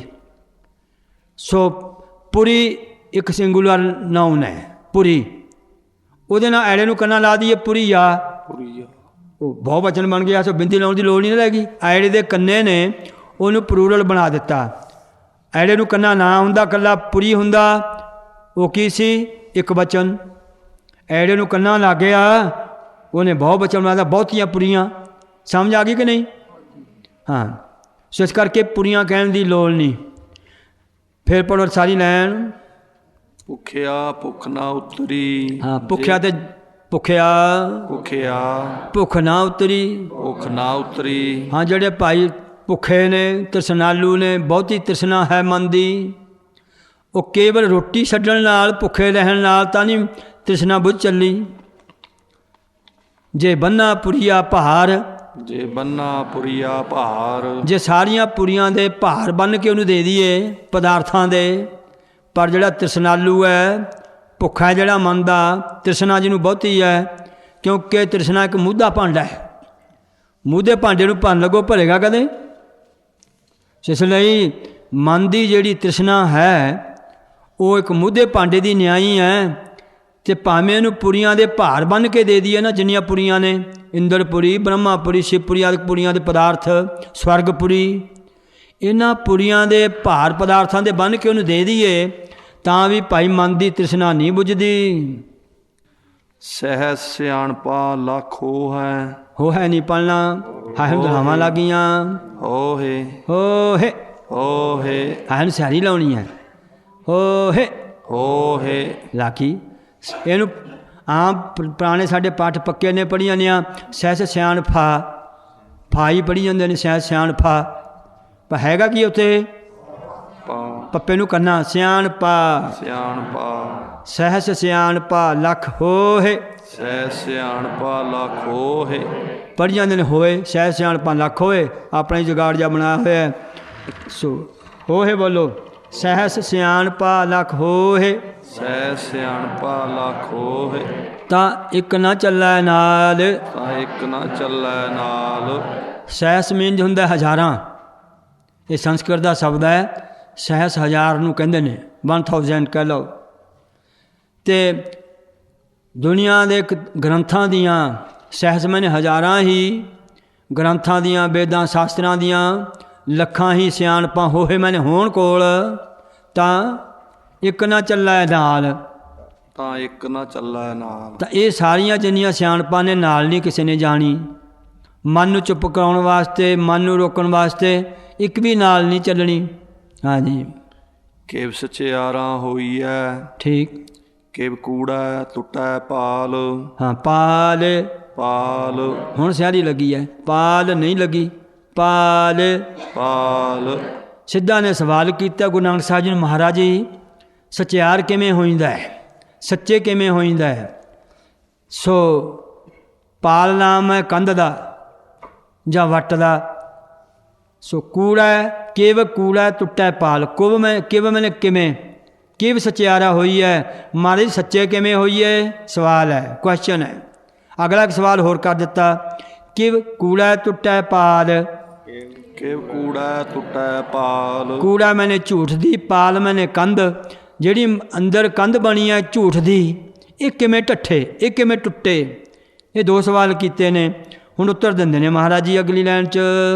ਹੁਕਮ ਰਜਾਈ ਚੱਲਣਾ। ਆ ਉੱਤਰ ਹੈ, ਰਜਾਈ ਜੋ ਰਜਾ ਕਰਨ ਵਾਲਾ, ਹੁਕਮ ਕਰਨ ਵਾਲਾ ਜਿਹੜਾ ਪਰਮੇਸ਼ਰ ਹੈ, ਉਹਦੇ ਹੁਕਮ ਦੇ ਵਿੱਚ ਜਿਹੜਾ ਚੱਲਣਾ ਹੈ, ਇਉਂ ਚੱਲਣ ਨਾਲ ਸਚਿਆਰੇ ਹੋਈਦਾ। ਨਾਲੇ ਜਿਹੜੀ ਅੰਦਰ ਝੂਠ ਦੀ ਕੰਧ ਬਣੀ ਆ, ਵੱਟ ਬਣੀ ਹੈ, ਇਹ ਵੀ ਟੁੱਟ ਜਾਵੇਗੀ ਜੇ ਉਹਦੀ ਰਜਾ ਵਿੱਚ ਚੱਲੀਏ, ਉਹਦੇ ਹੁਕਮ ਵਿੱਚ ਚੱਲੀਏ, ਰਜਾ ਵਾਹਿਗੁਰੂ ਦੀ ਵਿੱਚ ਚੱਲਣਾ ਕਰੀਏ, ਤਾਂ ਝੂਠ ਦੀ ਜਿਹੜੀ ਕੰਧ ਬਣ ਗਈ ਟੁੱਟ ਜਾਵੇਗੀ ਅਤੇ ਸਚਿਆਰੇ ਹੋ ਜਾਵਾਂਗੇ। ਹੁਕਮ ਕੈਸਾ ਹੈ? ਨਾਨਕ, ਨਾਨਕ ਇੱਥੇ ਜਮਕ ਲੱਗੀ, ਲਿਖਿਆ ਨਾਲ। ਲਿਖਿਆ ਨਾਲ। ਜਿਹੜਾ ਹੁਕਮ ਨਾਲ ਧੁਰ ਤੋਂ ਹੀ ਲਿਖ ਕੇ ਲਿਆਂਦਾ, ਨਾਲ ਹੁਕਮ ਮੱਥੇ 'ਤੇ ਲਿਖਿਆ ਹੋਇਆ। ਉਹ ਜਿਵੇਂ ਜਿਵੇਂ ਵਰਤਾਰਾ ਵਰਤੇਗਾ ਹੁਕਮ ਅਨੁਸਾਰ, ਜੀਵ ਉਹਦੇ ਅਨੁਸਾਰ ਚੱਲੀ ਜਾਵੇਗਾ। ਇਹ ਹੁਕਮ ਹੈ। ਹਾਂਜੀ, ਪਹਿਲੀ ਪੌੜੀ ਹੋ ਗਈ ਜੀ ਸ੍ਰੀ ਜਪਜੀ ਸਾਹਿਬ। ਇੱਕ ਨੰਬਰ ਆ ਗਿਆ ਨਾ, ਦੇਖੋ ਇਹਦਾ ਕੀ ਭਾਵ ਹੈ? ਇੱਕ ਦਾ ਕਿ ਜਪਜੀ ਸਾਹਿਬ ਜੀ ਇੱਕ ਪੌੜੀ ਇੱਥੇ ਪੂਰੀ ਹੋ ਗਈ, ਹੁਣ ਦੂਜੀ ਸ਼ੁਰੂ ਹੋਣ ਲੱਗੀ ਹੈ। ਸੁਣਾਓ ਜੀ, ਅਗਲਾ ਕਿਹੜਾ ਵੀਰ ਸੁਣਾਉਂਦਾ? ਹੁਕਮੇ ਹੋਵਨ ਆਕਾਰ, ਹੁਕਮ ਨਾ ਕਹਿਆ ਜਾਈ। ਹਾਂ ਜੀ, ਹੁਣ ਐੜੇ ਦੇ ਕੰਨ, ਐੜੇ ਨੂੰ ਕੰਨਾ ਲੱਗਿਆ ਨਾ, ਪਰ ਆਪਾਂ ਲਾਉਂਦੇ ਨਹੀਂ ਆਮ ਰੋਜ਼ ਪਾਠ ਵਿੱਚ ਪੜ੍ਹ ਜਾਂਦੇ ਹਾਂ ਹੁਕਮੀ ਹੋਵਨ ਆਕਾਰ ਐੜਾ ਕਰਨਾ ਤਾਂ ਰਹਿ ਗਿਆ ਆਕਾਰ ਐੜੇ ਕਰਨਾ ਆ ਕੱਕੇ ਕਰਨਾ ਕਾ ਆਕਾਰ ਪੜ੍ਹਨਾ ਹੈ ਕਾਰ ਪਰ ਰੋਜ਼ ਕੀ ਪੜ੍ਹਦੇ ਹਾਂ ਆਕਾਰ ਫਿਰ ਬੋਲੋ ਹੁਣ ਹੁਕਮੀ ਹੋਵਨ ਆਕਾਰ ਹੁਕਮੀ ਹੋਵਨ ਆਕਾਰ ਹੁਕਮ ਨਾ ਕਹਿਆ ਜਾਈ ਹੁਕਮ ਨਾ ਕਹਿਆ ਜਾਈ ਇਹਨੂੰ ਕਹਿਆ ਨਹੀਂ ਪੜ੍ਹਦੇ ਰੋਜ਼ ਕੀ ਪੜ੍ਹਦੇ ਹਾਂ ਕਿਹਾ ਹੁਕਮ ਨਾ ਕਹਿਆ ਜਾਈ ਤੇ ਹਾਂ ਫਿਰ ਤੇ ਰਹਿ ਗਿਆ ਨਾ ਪਾਠ ਸ਼ੁੱਧ ਹੋਇਆ ਕਿ ਅਸ਼ੁੱਧ ਤੇ ਜਿਹੜਾ ਅਸ਼ੁੱਧ ਪਾਠ ਕਰਦਾ ਫਿਰ ਕੀ ਵੱਜਦੇ ਨੇ ਉਹਨੂੰ ਚਾਂਟੇ ਪਲੇਟ ਹੁੰਦੀ ਹੈ ਮਹਾਰਾਜ ਨੇ ਲਾਏ ਸੀ ਨਾ ਸਿੱਖ ਨੂੰ ਭਾਈ ਅਸ਼ੁੱਧ ਪੜ੍ਹ ਰਹੇ ਹੈ ਸੋ ਹਾਹਲ ਦੀ ਸਿਆਰੀ ਲਾਉਣੀ ਹੈ ਪੜਾਂਗੇ ਦੁਬਾਰੇ ਫੇਰ ਹੁਕਮੀ ਹੋਵਨ ਆਕਾਰ ਹੁਕਮੀ ਹੋਵਨ ਆਕਾਰ ਹੁਕਮ ਨਾ ਕਹਿਆ ਜਾਈ ਹੁਕਮ ਨਾ ਕਹਿਆ ਜਾਈ ਹੁਣ ਠੀਕ ਹੋਇਆ ਸਿੱਧਾ ਨੇ ਸਵਾਲ ਕੀਤਾ ਪਰ ਜਿਹੜੀ ਹੁਕਮ ਦੀ ਗੱਲ ਕੀਤੀ ਸੀ ਉਹ ਹੁਕਮ ਕਿਹੋ ਜਿਹਾ ਹੈ ਹੁਕਮ ਦੀ ਵਿਆਖਿਆ ਤਾਂ ਕਰੋ ਹੁਕਮ ਨੂੰ ਐਕਸਪਲੇਨ ਕਰੋ ਸਮਝਾਓ ਸਾਨੂੰ ਹੁਕਮ ਕੀ ਹੈ ਹੁਣ ਦੱਸ ਰਹੇ ਨੇ ਮਹਾਰਾਜ ਜੀ ਕਹਿੰਦੇ ਭਾਈ ਹੁਕਮ ਪੂਰਾ ਨਹੀਂ ਕਿਹਾ ਜਾ ਸਕਦਾ ਜੇ ਕੋਈ ਕਵੇ ਕੰਪਲੀਟ ਸੰਪੂਰਨ ਗੁਰੂ ਜੀ ਅਕਾਲ ਪੁਰਖ ਦੇ ਹੁਕਮ ਨੂੰ ਕੋਈ ਕਵੇ ਕਿਹਾ ਨਹੀਂ ਜਾ ਸਕਦਾ ਸਿੱਧ ਕਹਿੰਦੇ ਥੋੜ੍ਹਾ ਬਹੁਤਾ ਤਾਂ ਕਹੋ ਮਹਾਰਾਜ ਕੁਝ ਤਾਂ ਕਹਿ ਕੇ ਸੁਣਾਓ ਹਾਂ ਇਉਂ ਮਾਰੇ ਕਹਿੰਦੇ ਕੁਝ ਕੁ ਸੁਣ ਲਓ ਫਿਰ ਸੁਣਾਉਂਦੇ ਨੇ ਹੁਕਮ ਕੀ ਹੈ ਹੁਕਮੀ ਹੋਵਨ ਆਕਾਰ ਹੋਵਨ ਆਕਾਰ ਹੁਕਮ ਦੇ ਨਾਲ ਪਰਮੇਸ਼ਰ ਦੇ ਹੁਕਮ ਨਾਲ ਸ੍ਰਿਸ਼ਟੀ ਦਾ ਆਕਾਰ ਬਣਿਆ ਇਹ ਉਹਦੇ ਹੁਕਮ 'ਚ ਬਣਿਆ ਕਿੰਨੀ ਸ੍ਰਿਸ਼ਟੀ ਦੇ ਕਿੰਨੇ ਆਕਾਰ ਬਣੇ ਨੇ ਧਰਤੀ ਦਾ ਆਕਾਰ ਬਣਿਆ ਹੁਕਮ 'ਚ ਬਣਿਆ ਸਮੁੰਦਰ ਬਣੇ ਸਮੁੰਦਰ ਦਾ ਆਕਾਰ ਬਣਿਆ ਪਾਣੀ ਦਾ ਹੁਕਮ 'ਚ ਬਣਿਆ ਆਕਾਸ਼ ਬਣਿਆ ਹੁਕਮ 'ਚ ਬਣਿਆ ਸਾਡੇ ਸਰੀਰ ਬਣਾਏ ਕਿੰਨੀਆਂ ਹੋਰ ਜੂਨਾਂ ਬਣਾਈਆਂ ਧਰਤੀ 'ਤੇ ਹੋਰ ਕਿੰਨਾ ਕੁਛ ਬਣਿਆ ਪਿਆ ਆਕਾਰ ਜਿੰਨਾ ਵੀ ਸ੍ਰਿਸ਼ਟੀ ਦਾ ਆਕਾਰ ਹੈ ਮਾਰੀ ਕਹਿੰਦੇ ਹੁਕਮ 'ਚ ਬਣਿਆ ਇਹਨੂੰ ਹੁਕਮ ਕਹਿੰਦੇ ਨੇ ਅਤੇ ਫਿਰ ਹੁਕਮ ਨਾ ਕਹਿਆ ਜਾਏ ਨਾ ਕਹਿਆ ਜਾਏ ਹੁਕਮ ਕਿਹਾ ਨਹੀਂ ਜਾਂਦਾ ਸੰਪੂਰਨ ਭੈਣ ਜੀ ਹੁਕਮੇ ਹੋਵਨ ਜੀ 125 30 ਬੰਦੇ ਆਪਣੇ ਹੋ ਗਏ ਨੇ ਸਾਰੇ ਸੰਥਿਆ ਵਾਲੇ ਚਲੋ ਹੁਕਮੇ ਹੋਵਨ ਜੀ ਹਾਂ ਹੋਰ ਹੁਕਮ ਦੱਸੋ ਜੀ ਮਾਰ ਕਹਿੰਦੇ ਜਿੰਨੇ ਜੀ ਪੈਦਾ ਇਹਨੂੰ ਜੀ ਨਹੀਂ ਪੜ੍ਹਨਾ ਜੀ ਜਿੱਜੇ ਦੀ ਵਿਹਾਰੀ ਨਾਲ ਜਿਹੜਾ ਲੱਗਿਆ ਨਾ ਜੀ ਉਹਨੂੰ ਵੀ ਪ੍ਰੋਨਾਉਂਸ ਕਰਨਾ ਹੈ ਹੁਕਮੀ ਹੋਵਨ ਜੀ ਹੁਕਮੇ ਹੋਵਨ ਜੀ ਆ ਦੇਖੋ ਕਿੰਨਾ ਸੋਹਣਾ ਲੱਗਿਆ ਜਿਹੜਾ ਅੱਗੇ ਰੋਜ਼ ਪੜ੍ਹਦੇ ਹਾਂ ਜੀ ਹੁਕਮੀ ਹੋਵਨ ਜੀ ਤੇ ਐੜਾ ਤੇ ਰਹਿ ਗਿਆ ਨਾ ਫਿਰ ਅਸ਼ੁੱਧ ਪਾਠ ਹੋਇਆ ਲਾਂਗੇ ਭੈਣ ਜੀ ਅੱਗੇ ਉੱਥੇ ਹੋ ਗਿਆ ਸੈੱਟ ਕੰਮ ਚੱਲ ਠੀਕ ਹੈ ਸੰਮਤੀ ਹੋਣੀ ਚਾਹੀਦੀ ਕਿਤੇ ਹੋਈ ਹੁਕਮੇ ਹੋਵਨ ਜੀ ਹੁਕਮੇ ਹੋਵਨ ਜੀ ਹੁਕਮ ਮਿਲਾਏ ਵਡਿਆਈ ਹੁਕਮ ਮਿਲੇ ਵਡਿਆਈ ਸਤਿਗੁਰੂ ਨਾਨਕ ਸਾਹਿਬ ਕਹਿੰਦੇ ਭਾਈ ਹੁਕਮ ਵਿੱਚ ਨਿੱਕੇ ਨਿੱਕੇ ਜੀ ਕਿੰਨੇ ਪੈਦਾ ਹੋਏ ਨੇ ਇੱਕ ਤਾਂ ਮੋਟੇ ਜੀ ਨੇ ਅੱਖਾਂ ਨਾਲ ਦੀਂਦੇ ਨੇ ਇੱਕ ਸ੍ਰਿਸ਼ਟੀ ਵਿੱਚ ਉਹ ਵੀ ਜੀ ਨੇ ਕਿ ਜਿਹੜੇ ਅਨੇਕਾਂ ਹੈਗੇ ਨੇ ਪਰ ਦੀਂਦੇ ਨਹੀਂ ਉਹ ਵੀ ਉਹਦੇ ਹੁਕਮ ਵਿੱਚ ਪੈਦਾ ਹੋਏ ਨੇ ਖੁਰਦਬੀਨ ਵਾਲੇ ਦੀਂਦੇ ਨੇ ਹਵਾ ਵਿੱਚ ਕਿੰਨੇ ਜੀ ਨੇ ਦਹੀਂ ਬਣਾ ਲਓ ਦਹੀਂ ਵਿੱਚ ਕਿੰਨੇ ਜੀ ਪੈਦਾ ਹੋਏ ਪਏ ਨੇ ਹੋਰ ਸੂਖਸ਼ਮ ਜੀ ਕਿੰਨੇ ਨੇ ਸੂਖਸ਼ਮ ਸਰੀਰ ਵੀ ਆਪਣਾ ਕਿੰਨੇ ਬਣਾਇਆ 3 ਸਰੀਰ ਨੇ ਆਪਣੇ ਇੱਕ ਸਰੀਰ ਆ ਸਥੂਲ ਸਰੀਰ ਜਿਹੜਾ ਦੀਂਦਾ ਅੱਖਾਂ ਨਾਲ ਇੱਕ ਸਰੀਰ ਹੈ ਜਿਹੜੇ ਸੂਖਸ਼ਮ ਸਰੀਰ ਕਹਿੰਦੇ ਨੇ ਪਰ ਦੀਂਦਾ ਨਹੀਂ ਉਹ ਕੀ ਹੈ ਉਹ ਮਨ ਬੁੱਧ ਚਿੱਤ ਅਹੰਕਾਰ ਇਹ ਵੀ ਇੱਕ ਸਰੀਰ ਹੈ ਸੋ ਉਹ ਵੀ ਐਸਾ ਜੀ ਉਹਨੇ ਬਣਾਇਆ ਇਸੇ ਤਰ੍ਹਾਂ ਸਾਧ ਸੰਗਤ ਜੀ ਬੁੱਧੀ ਦੀਂਦੀ ਆ ਕਿਤੇ ਪਰ ਹੈਗੀ ਆ ਮਨ ਦੀਂਦਾ ਕਿਤੇ ਵੇਖਿਆ ਕਿਸੇ ਨੇ ਕਿਹੋ ਜਿਹਾ ਪਰ ਹੈਗਾ ਸੋ ਇਸ ਕਰਕੇ ਜਿਹੜਾ ਸੂਖਸ਼ਮ ਜੀ ਨੇ ਤੇ ਇਹ ਵੀ ਮਹਾਰਾਜ ਸੱਚੇ ਪਾਤਸ਼ਾਹ ਜੀ ਨੇ ਐਸੇ ਬਣਾਉਣੇ ਕੀਤੇ ਨੇ ਹੁਕਮ ਮਿਲਾਏ ਵਡਿਆਈ ਮਿਲੇ ਵਡਿਆਈ ਹਾਂਜੀ ਹੁਕਮ ਮਿਲਾਏ ਵਡਿਆਈ ਹੁਕਮ ਮਿਲੇ ਵਡਿਆਈ ਹਾਂ ਕੋਈ ਮੇਲੇ ਪੜ੍ਹਦੇ ਨੇ ਲੱਲੇ ਨੂੰ ਦੁਲਾਵਾਂ ਨਹੀਂ ਲੱਗ ਪਤਾ ਲੱਗ ਗਿਆ ਹੁਣੇ ਮੇਲੇ ਨਹੀਂ ਪੜ੍ਹਨਾ ਲੱਲੇ ਨੂੰ ਕੀ ਲੱਗਿਆ ਦੁਲਾਵਾਂ ਆ ਦਲੈਂਕੜਾਂ ਨਹੀਂ ਦੁਲਾਵਾਂ ਦੁਲੈਂਕੜ ਹੇਠਾਂ ਲੱਗਦੇ ਨੇ ਇਹ ਵੀ ਅੱਜ ਭੁਲੇਖਾ ਨਿਕਲਣੀਆਂ ਜੀ ਅਜੇ ਜਿਹੜੇ ਹੇਠਾਂ ਲੱਗਦੇ ਨੇ 2 ਲਾਈਨਾਂ ਨੂੰ ਦੁਲੈਂਕੜ ਕਹਿੰਦੇ ਨੇ ਜਿਹੜੀਆਂ ਉੱਪਰ ਲੱਗਦੀਆਂ ਨੂੰ ਕਹਿੰਦੇ ਨੇ ਦੁਲਾਵਾਂ ਸੋ ਲੱਲੇ ਦੇ ਉੱਤੇ ਕੀ ਦੁਲਾਵਾਂ ਨੇ ਬੋਲਣੀਆਂ ਬੋਲੋ ਹੁਕਮ ਮਿਲਾਏ ਹੁਕਮ ਮਿਲਾਏ ਹਾਂ ਹੁਣ ਲੱਗੀਆਂ ਨੇ ਸਾਰੀ ਨਾਲ ਪੜ੍ਹਦੇ ਹੁਕਮ ਮਿਲਾਏ ਵਡਿਆਈ ਹੁਕਮ ਮਿਲਾਏ ਵਡਿਆਈ ਰੱਬ ਦੇ ਹੁਕਮ ਵਿੱਚ ਕਿਸੇ ਨੂੰ ਵਡਿਆਈ ਮਿਲਦੀ ਹੈ ਕਿਸੇ ਨੂੰ ਛੁਟਿਆਈ ਮਿਲਦੀ ਹੈ ਉਹਦਾ ਹੁਕਮ ਹੈ ਇਹ ਅੱਗੇ ਜੀ ਹੁਕਮੇ ਉੱਤਮ ਨੀਚ ਉਹਦੇ ਹੁਕਮ ਵਿੱਚ ਕੋਈ ਤਾਂ ਭਾਈ ਉੱਤਮ ਬਣ ਜਾਂਦਾ ਹੈ ਕੋਈ ਵਿਚਾਰੇ ਨੀਚ ਬਣ ਜਾਂਦੇ ਨੇ ਉਹਦਾ ਹੁਕਮ ਵਰਤ ਰਿਹਾ ਹੈ ਹਾਂ ਜੀ ਹੁਕਮ ਲਿਖ ਦੁੱਖ ਸੁੱਖ ਲਿਖ ਤੇ ਜਮਕ ਲਾਵਾਂਗੇ, ਲਿਖ ਤੇ ਕੌਮਾ ਲਾਵਾਂਗੇ, ਲਿਖ ਤੇ ਅਲਪ ਵਿਸਰਾਮ ਜਿਹਨੂੰ ਕਹਿੰਦੇ ਲਾਵਾਂਗੇ। ਹੁਕਮ ਲਿਖ ਹੁਕਮ ਲਿਖ ਕੀ ਦੁੱਖ ਸੁਖ ਪਾਈਐ ਹੁਕਮ ਦੇ ਲਿਖਣੇ ਕਰਕੇ ਜੀਵ ਦੁੱਖ ਪਾਉਂਦੇ ਨੇ। ਇਹਨੂੰ ਪਾਈਐ ਪੜ੍ਹਨਾ, ਪਾਈਐ ਪਾਈਆ ਨਾਲ ਨਹੀਂ ਸਰਨਾ ਹੈ ਨਾ। ਪਾਈਐ ਪਹਿਲਾਂ ਪਾਈ ਕਹਿ ਦੋ, ਫਿਰ ਕੀ ਕਹਿ ਦੋ ਇਹ ਹਾਂ ਹਾਂ ਅੱਗੇ ਰੋਜ਼ ਪੜ੍ਹਨਾ ਪਾਈਆ, ਹਾਂ ਫਿਰ ਪਾਈਆ ਹੀ ਰਹਿ ਗਏ, ਫਿਰ ਸਵਾ ਸ਼ੇਰ ਤਾਂ ਹੋਏ ਨਹੀਂ। ਸੋ ਇਸ ਕਰਕੇ ਪਾਈਆ ਪੜੋ। ਪਾਈਐ ਹੁਕਮੀ ਉਤਮ ਨੀਚ ਹੁਕਮੀ ਉਤਮ ਨੀਚ ਹੁਕਮ ਲਿਖ ਹੁਕਮ ਲਿਖ ਦੁੱਖ ਸੁਖ ਪਾਈਆ। ਦੁੱਖ ਸੁਖ ਪਾਈਐ ਜਿਹੜਾ ਧੁਰੋਂ ਹੁਕਮ ਲਿਖ ਕੇ ਲਿਆਂਦਾ ਨਾ ਮੱਥੇ ਤੇ, ਉਹਦੇ ਮੁਤਾਬਕ ਕੋਈ ਦੁੱਖ ਪਾਉਂਦਾ ਹੈ, ਪਾਈਆ ਮੈਨੇ ਪਾਉਂਦਾ ਹੈ, ਕੋਈ ਭਾਈ ਸੁੱਖ ਪਾਉਂਦਾ ਹੈ। ਇਹ ਹੁਕਮ ਹੈ। ਨਾ ਕੋ ਮੂਰਖ ਨਾ ਕੋ ਸਿਆਣਾ, ਵਰਤੈ ਸਭ ਕੁਛ ਤੇਰਾ ਭਾਣਾ। ਕਿਹਨੂੰ ਮੂਰਖ ਆਖਾਂਗੇ, ਕਿਹਨੂੰ ਸਿਆਣਾ ਕਹਾਂਗੇ, ਇਹ ਤੇਰਾ ਹੁਕਮੇ ਵਰਤ ਰਿਹਾ ਮਹਾਰਾਜ ਜੀ। ਕਿਹਨੂੰ ਉੱਤਮ ਕਹਾਂਗੇ, ਨੀਚ ਕਹਾਂਗੇ, ਤੇਰੇ ਹੁਕਮ ਵਿੱਚ ਕੋਈ ਉੱਤਮ ਹੋ ਰਿਹਾ ਹੈ, ਕੋਈ ਨੀਚ ਹੋ ਰਿਹਾ ਹੈ, ਕੋਈ ਦੁੱਖ ਪਾ ਰਿਹਾ ਹੁਕਮ ਵਿੱਚ, ਕੋਈ ਸੁੱਖ ਪਾ ਰਿਹਾ ਹੈ। ਚਲੋ ਜੀ ਅੱਗੇ। ਇੱਕ ਨਾ ਹੁਕਮੀ ਬਖਸ਼ੀਸ ਹਾਂ, ਇਹਨਾਂ ਨੇ ਬਖਸ਼ੀਸ਼ ਪੜ੍ਹਿਆ, ਕਈ ਪੜ੍ਹਦੇ ਨੇ ਬਗਸ਼ੀਸ਼, ਖੱਖਾ ਛੱਡ ਕੇ ਬਗਸ਼ੀਸ਼, ਪਿੰਡਾਂ ਦੀ ਬੋਲੀ ਪੱਕ ਗਈ, ਹੈਗਾ ਖੱਖਾ ਬਖਸ਼ੀਸ਼। ਬਖਸ਼ੀਸ ਇੱਕ ਨਾ ਨੂੰ ਭਾਈ ਉਹਦੇ ਹੁਕਮ ਦੀ ਧੁਰੋਂ ਬਖਸ਼ਿਸ਼ ਹੋਈ ਹੋਈ ਹੈ, ਹੁਕਮ ਅਨੁਸਾਰ ਮਿਹਰ ਹੋਈ ਹੈ, ਕਿਰਪਾ ਹੋਈ ਹੈ। ਬਖਸ਼ੀਸ਼ ਵੀ ਫਾਰਸੀ ਦਾ ਸ਼ਬਦ ਹੈ, ਕਿਰਪਾ ਨੂੰ ਕਹਿੰਦੇ ਨੇ। ਇੱਕ ਨਾ ਨੂੰ ਉਹਦੇ ਹੁਕਮ ਕਰਕੇ ਕਿਰਪਾ ਹੋਈ ਹੋਈ ਹੈ ਧੁਰ ਤੋਂ। ਇੱਕ ਇੱਕ ਇੱਥੇ ਜਮਕ ਲਾਵਾਂਗੇ, ਕੌਮਾ ਲਾਵਾਂਗੇ। ਇੱਕ ਇੱਕ ਹੁਕਮੀ ਸਦਾ ਭਵਾਈ ਹੈ। ਹੁਕਮੀ ਸਦਾ ਪਵਾਈ ਹੈ ਇਹਨੂੰ ਵੀ ਭਵਾਈਆ ਨਹੀਂ ਪੜ੍ਹਨਾ, ਕੀ ਪੜਾਂਗੇ? ਪਵਾਈ ਹੈ ਭਵਾਈ ਹੈ। ਪਵਾਈ ਹੈ ਇੱਕ ਉਹਦੇ ਹੁਕਮ ਕਰਕੇ ਕੋਈ ਜੂਨਾਂ 'ਚ ਭਵਾਏ ਜਾਂਦੇ ਨੇ, ਕਦੇ ਕਿਸੇ ਜੂਨ 'ਚ ਪਾਉਂਦਾ ਹੈ, ਭਵਾਈਆ ਮੈਨੇ ਪਾਉਂਦੇ ਨੇ, ਫਿਰਦੇ ਨੇ, ਕਦੇ ਕਿਸੇ ਜੂਨ ਵਿੱਚ ਪਾਉਂਦੇ ਨੇ। ਇਹ ਉਹਦੇ ਹੁਕਮ ਵਿੱਚ ਹੈ, ਹੁਕਮ ਵਰਤ ਰਿਹਾ ਹੈ। ਹਾਂ ਜੀ। ਹੁਕਮੈ ਅੰਦਰ ਸਭ ਕੋ ਹਾਂ, ਹੁਕਮ ਹੈ। ਦੇਖੋ ਮੰਮੀ ਦੁਲਾਵਾਂ ਹੁਣ ਲੱਗੀਆਂ ਨੇ। ਹੁਕਮ ਹੈ ਅੰਦਰ ਸਭ ਕੋ, ਹੁਕਮੈ ਅੰਦਰ ਸਭ ਕੋ ਸਭ ਕੋਈ ਜਿੰਨਾ ਕੋਈ ਵੀ ਸ੍ਰਿਸ਼ਟੀ ਦਾ ਜੀਵ ਹੈ, ਬਰਮਾ ਤੋਂ ਲੈ ਕੇ ਕੀੜੀ ਤੱਕ, ਸਭ ਉਹਦੇ ਹੁਕਮ ਵਿੱਚ ਚੱਲ ਰਹੇ ਨੇ। ਹੁਕਮ ਤੋਂ ਬਾਹਰ ਕੋਈ ਨਹੀਂ ਚੱਲ ਰਿਹਾ। ਬਰਮਾ ਵੀ ਉਹਨਾਂ ਦਾ ਹੁਕਮ ਮੰਨ ਰਿਹਾ ਹੈ, ਵਿਸ਼ਨੂੰ ਵੀ ਉਹਦਾ ਹੁਕਮ ਮੰਨ ਰਹੇ ਹੈ, ਅਤੇ ਇਵੇਂ ਸ਼ਿਵ ਜੀ ਵੀ ਉਹਦਾ ਹੁਕਮ ਮੰਨ ਰਹੇ ਹੈ। ਇਵੇਂ ਹੋਰ ਦੁਨੀਆ ਦੇ ਜਿੰਨੇ ਸਭ ਕੋ ਜੋ ਜੀ ਨੇ ਸਾਰੇ ਹੁਕਮ ਵਰਤ ਰਿਹਾ ਹੈ। ਬਾਹਰ ਹੁਕਮ ਨਾ ਕੋਏ ਹਾਂ, ਹੁਕਮ ਤੋਂ ਬਾਹਰ ਕੋਈ ਨਹੀਂ। ਜਿਹੜਾ ਕਹੇ ਕੋਈ ਕਵੇ ਮੈਂ ਹੁਕਮ ਨਹੀਂ ਮੰਨ ਸਕਦਾ ਉਹਦਾ, ਅਤੇ ਉਹਦੇ ਹੁਕਮ ਵਿੱਚ ਮੈਂ ਨਹੀਂ ਹੈਗਾ, ਮੈਂ ਆਪਣੇ ਹੁਕਮ ਚਲਾਉਣਾ, ਨਹੀਂ ਭਾਈ, ਉਹਦਾ ਹੀ ਹੁਕਮ ਵਰਤ ਰਿਹਾ। ਹੁਕਮ ਤੋਂ ਬਾਹਰ ਤਾਂ ਕੁਝ ਵੀ ਨਹੀਂ ਹੋ ਰਿਹਾ। ਹਾਂ ਜੀ। ਨਾਨਕ ਹੁਕਮੈ ਨਾਨਕ ਤੇ ਜਮਕ ਲਾ ਕੇ, ਅਲਪ ਵਿਸ਼ਰਾਮ ਕਰਕੇ, ਕੌਮਾ ਕਰਕੇ, ਨਾਨਕ ਨਾਨਕ ਹੁਕਮ ਹੈ ਜੇ ਅੱਗੇ ਜੇ ਬੁੱਝੇ ਹਾਂ ਬੁੱਝਾ। ਬੁੱਝੇ ਇਹ ਬੱਬੇ ਤੇ ਅਦ ਘਲਾਉਣੀ ਹੈ।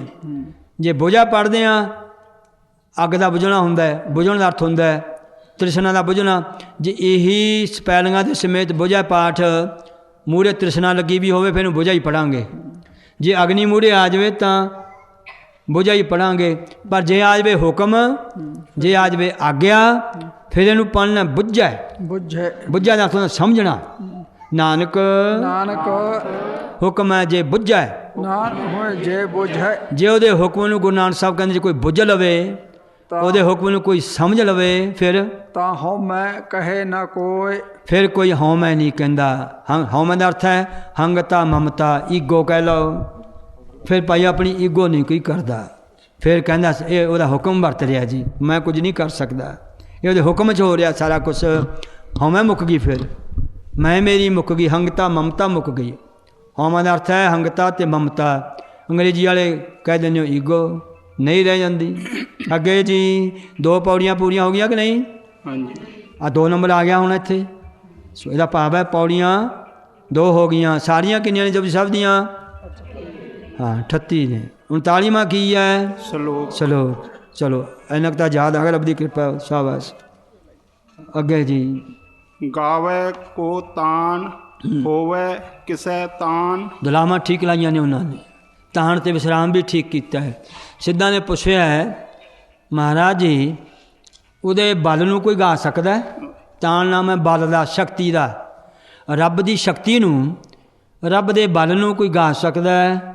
ਮਹਾਰਾਜ ਜੀ ਕਹਿੰਦੇ ਨੇ ਪਹਿਲਾਂ ਦੋ ਤਰ੍ਹਾਂ ਦੇ ਅਰਥ ਹੋਣਗੇ ਇਹਦੇ ਵਿੱਚ। ਇੱਕ ਅਰਥ ਹੈਗਾ ਹਾਂਜੀ, ਇਹ ਦੋ ਤਰ੍ਹਾਂ ਅਰਥ ਨੇ। ਇੱਕ ਨਿਸ਼ੇਧ ਪੱਖ ਕਹਿੰਦੇ ਨੇ, ਕਿਸੇ ਗੱਲ ਦਾ ਖੰਡਨ ਕਰਕੇ ਅਰਥ ਕਰਨਾ। ਦੂਜਾ ਹੁੰਦਾ ਵਿਧੀ ਪੱਖ, ਉਹਦੇ ਪੱਖ ਵਿੱਚ ਗੱਲ ਕਹਿ ਦੇਣੀ, ਮੰਡਨ ਕਰਨਾ। ਹੁਣ ਪਹਿਲਾਂ ਨਿਖੇਧ ਪੱਖ ਹੈ। ਗਾਵੈ ਕੋ ਮੈਨੇ ਕੌਣ, ਗਾਵੈ ਗਾ ਸਕਦਾ ਹੈ, ਕਿਹਨੂੰ ਤਾਣ, ਤਾਣ ਮੈਨੇ ਬਲ।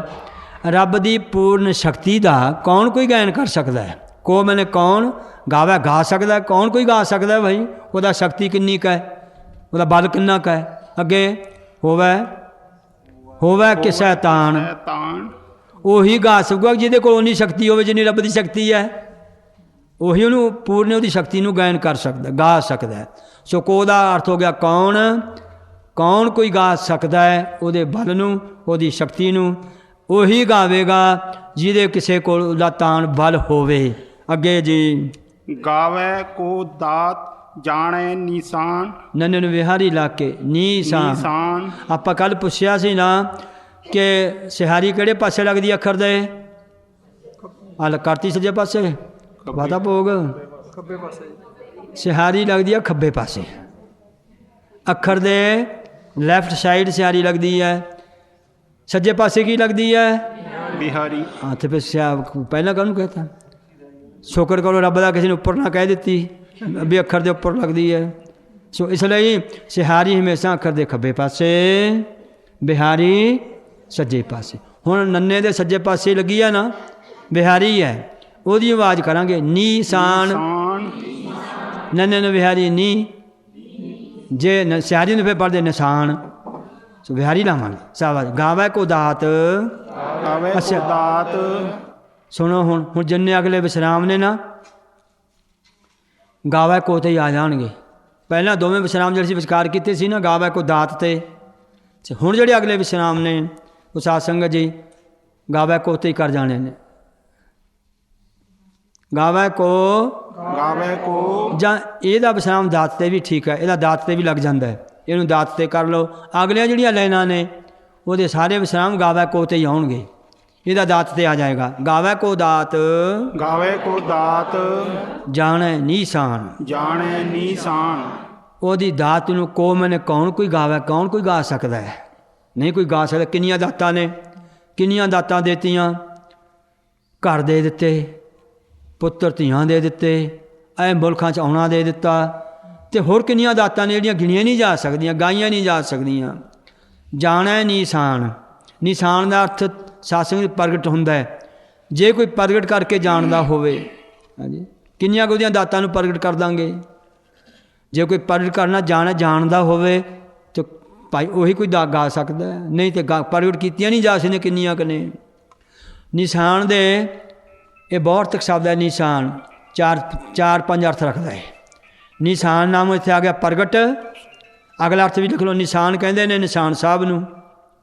ਇੱਕ ਨਿਸ਼ਾਨ ਨਾਮ ਚਿੰਨ੍ਹ ਦਾ ਵੀ ਹੁੰਦਾ ਹੈ, ਪਰਵਾਨਾ ਚਿੱਠੀ ਦਾ ਅਰਥ ਵੀ ਹੁੰਦਾ ਨਿਸ਼ਾਨ। ਨਿਸ਼ਾਨ ਨਾਮ ਉਹ ਨਗਾਰਾ ਪਿਆ ਸਾਹਮਣੇ, ਇਹਨੂੰ ਵੀ ਨਿਸ਼ਾਨ ਕਹਿੰਦੇ ਨੇ, ਧੌਂਸਾ। ਪਰ ਇੱਥੇ ਜਿਹੜਾ ਅਰਥ ਨਿਸ਼ਾਨ ਦਾ ਲੱਗ ਰਿਹਾ ਹੈ ਉਹ ਹੈ ਪ੍ਰਗਟ। ਜੇ ਕੋਈ ਉਹਨੂੰ ਪ੍ਰਗਟ ਜਾਣਦਾ ਹੋਵੇ, ਕੌਣ ਕੋਈ ਉਹਦੀ ਦਾਤ ਨੂੰ ਪਾਈ ਗਾਇਆ ਸਕਦਾ ਹੈ, ਨਹੀਂ ਗਾਈ ਜਾ ਸਕਦੀ। ਗਾਵੇ ਨਿਸ਼ਾਨ ਮੈਨੇ ਪ੍ਰਗਟ ਪੜੋ ਜੀ ਅੱਗੇ। ਪੁੱਛਦੇ ਫਾਰਸੀ ਦਾ ਸ਼ਬਦ ਹੈ ਜੀ ਨਿਸ਼ਾਨ, ਨਹੀਂ ਇਹ ਜਿਹੜਾ ਹੈ ਬ੍ਰਿਜ ਭਾਸ਼ਾ ਬੋਲੀ ਦਾ ਹੈ। ਗਾਵੇ ਕੋ ਗੁਣ ਵਡਿਆਈਆਂ ਚਾਰ। ਇੱਕ ਮਿੰਟ,